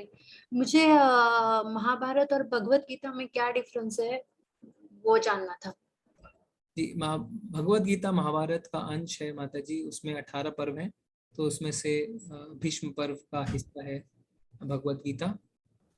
तो इसमें जब युद्ध स्थल में जो हमने देखा कि जब युद्ध शुरू होने वाला था, तो उसमें कुल 40 मिनट में जब अर्जुन मोह में आ गए थे तो भगवान ने उन्हें भगवत गीता का ज्ञान दिया था। तो महाभारत तो पूरा ग्रंथ है, उसमें से भगवत गीता एक छोटा सा हिस्सा है माता जी। पर हम भगवत गीता को अलग से पढ़ते हैं, क्योंकि भगवत गीता को सिर्फ महाभारत का नहीं, सारे वेदों का, सारे पुराणों का, सारे शास्त्रों का रस कहा गया है। आदि शंकराचार्य जी जो सभी वेदों और सभी पुराणों में पारंगत है, उन्होंने कहा है बाकी कोई शास्त्र पढ़ने की आवश्यकता नहीं, हमें सिर्फ और सिर्फ भगवत गीता का ही अध्ययन करना चाहिए।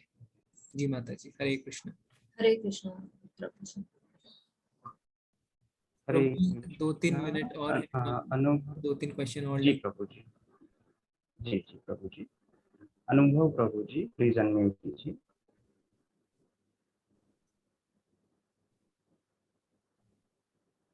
हरे कृष्ण गौरव प्रभु जी।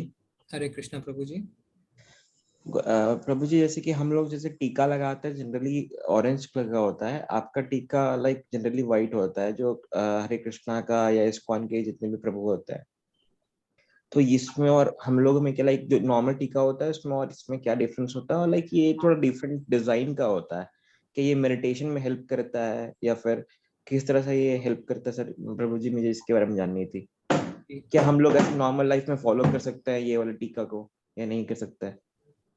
जी जी प्रभु जी, जो हमारा इस्कॉन का संप्रदाय है, गौड़ीय वैष्णव संप्रदाय, तो उसमें ये जो टीका लगता है, ये एक्चुअली आपको ये जानना होगा कि ये रज जो है वो है गोपियों के जो पैर की धूली है, उस रज से गोपी चंदन जिसको हम कहते हैं, ये गोपी चंदन है। तो हम इसमें भक्तों का आशीर्वाद चाहते हैं, और गोपियों से बड़ा भगवान का कोई भक्त नहीं होता, तो ये इसलिए लगाया जाता है। और जो आपने डिजाइन का कहा प्रभु जी, तो इसमें ये एक तुलसी पत्र की तरह बनाया जाता है, और हमारे शरीर के अंदर भगवान का वास रहता है। तो आचार्य कहते हैं कि हमें अपने शरीर को इस तरीके से तिलक लगा के थोड़ा सजाना चाहिए। और ये वैष्णव की निशानी भी है, जो इस संप्रदाय को फॉलो करता है उसे वैष्णव कहते हैं। वैष्णव यानी जो तीनों प्रकृति के गुणों से भी ऊपर उठने की कोशिश करता है। तो ये तिलक एक वैष्णव की निशानी भी है प्रभु जी। जी Hare Krishna. How is it different from like the orange टीका? प्रभु जी देखिए, जो हम नॉर्मल लगाते हैं उसे हम रोली कहते हैं। वो सामान्यतः आप देखेंगे कि किसी फैक्ट्री के कोई केमिकल से बनता है और वो चला आ रहा है, पर ये जो है वो है गोपी चंदन, जो गोपियों के चरण रज से है। तो ये दोनों में आप डिफरेंस मान सकते हैं। सर गुरु जी, तो ये गोपी चंदन हम लोग कहाँ से प्रोक्योर कर सकते हैं? वैसे आपको किसी भी पूजा की दुकान में मिलेगा, पर आप अगर इस्कॉन मंदिर के करीब रहते हैं तो इस्कॉन मंदिरों में भी प्रभु जी मिलता है। और ये क्वेश्चन था कि मेडिटेशन में क्या ये आपको हेल्प करता है, लाइक विजुअलाइजेशन मेडिटेशन में या फिर और कोई टाइप का मेडिटेशन में? प्रभु जी अब हम आगे जब देखेंगे, जो हमने आज योग की बात करी, तो जो मेडिटेशन अगर हम उसको ध्यान योग से पढ़ें तो वो रिकमेंडेड नहीं है कलयुग में। तो इसका मेडिटेशन से कोई लिंक नहीं है, क्योंकि ध्यान योग संभव ही नहीं है कलयुग में। तो हमें जो है वो करना है संकीर्तन यज्ञ, भगवान का नाम लेना है। तो इस्कॉन में हम कभी भी नहीं बोलते हैं कि आप बैठ के ध्यान करिए, आप आंख बंद करके भगवान का ध्यान करिए। हम कहते हैं कि आप भगवान का नाम सुनिए और नाम लीजिए, श्रवणम कीर्तनम स्मरणम। तो इसका मेडिटेशन से प्रभु जी कोई ताल्लुकात नहीं है। Okay, thank you Prabhu ji. Thank you Anubhav Prabhu जी। हरे कृष्ण। हरे कृष्ण। हरे कृष्णा प्रभु जी। जी प्रभु जी, तो आज काफी देरी भी हो रही है, 10:30 बज रहे हैं। बाकी जिनके प्रश्न हैं हम कल ले सकते हैं।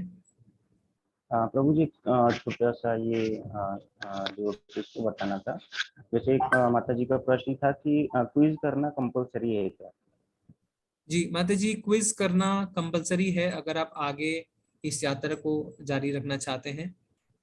क्विज करने के और फायदे हैं कि आप समझ सकते हैं कि आपने जो क्लास में सुना और जाना, आपने उसको आत्मसात किया कि नहीं। हो सकता है कि आपको किसी प्रश्न का उत्तर ना समझ में आ रहा हो तो आप पूछ भी सकते हैं, तो इससे आपकी समझ और मजबूत और पक्की होती जाती है। और अगर आप इस यात्रा को आगे जारी रखना चाहते हैं तो अगले लेवल में जाने के लिए क्विज में जो आपको सर्टिफिकेट मिलेगा उसकी आवश्यकता पड़ती है माता जी। प्रभु जी श्याम प्रभु जी कह रहे हैं कि एक प्रश्न है उनका, वो हम ले सकते हैं, फिर उसके बाद हम क्लास को बंद कर सकते हैं। जी प्रभु जी। श्याम मिश्रा प्रभु जी। प्रभु जी प्लीज हैंड रेज कीजिए प्रभु जी।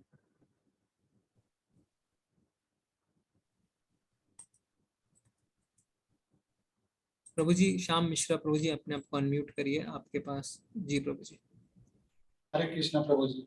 धन्यवाद, प्रणाम प्रभु जी। हरे कृष्ण।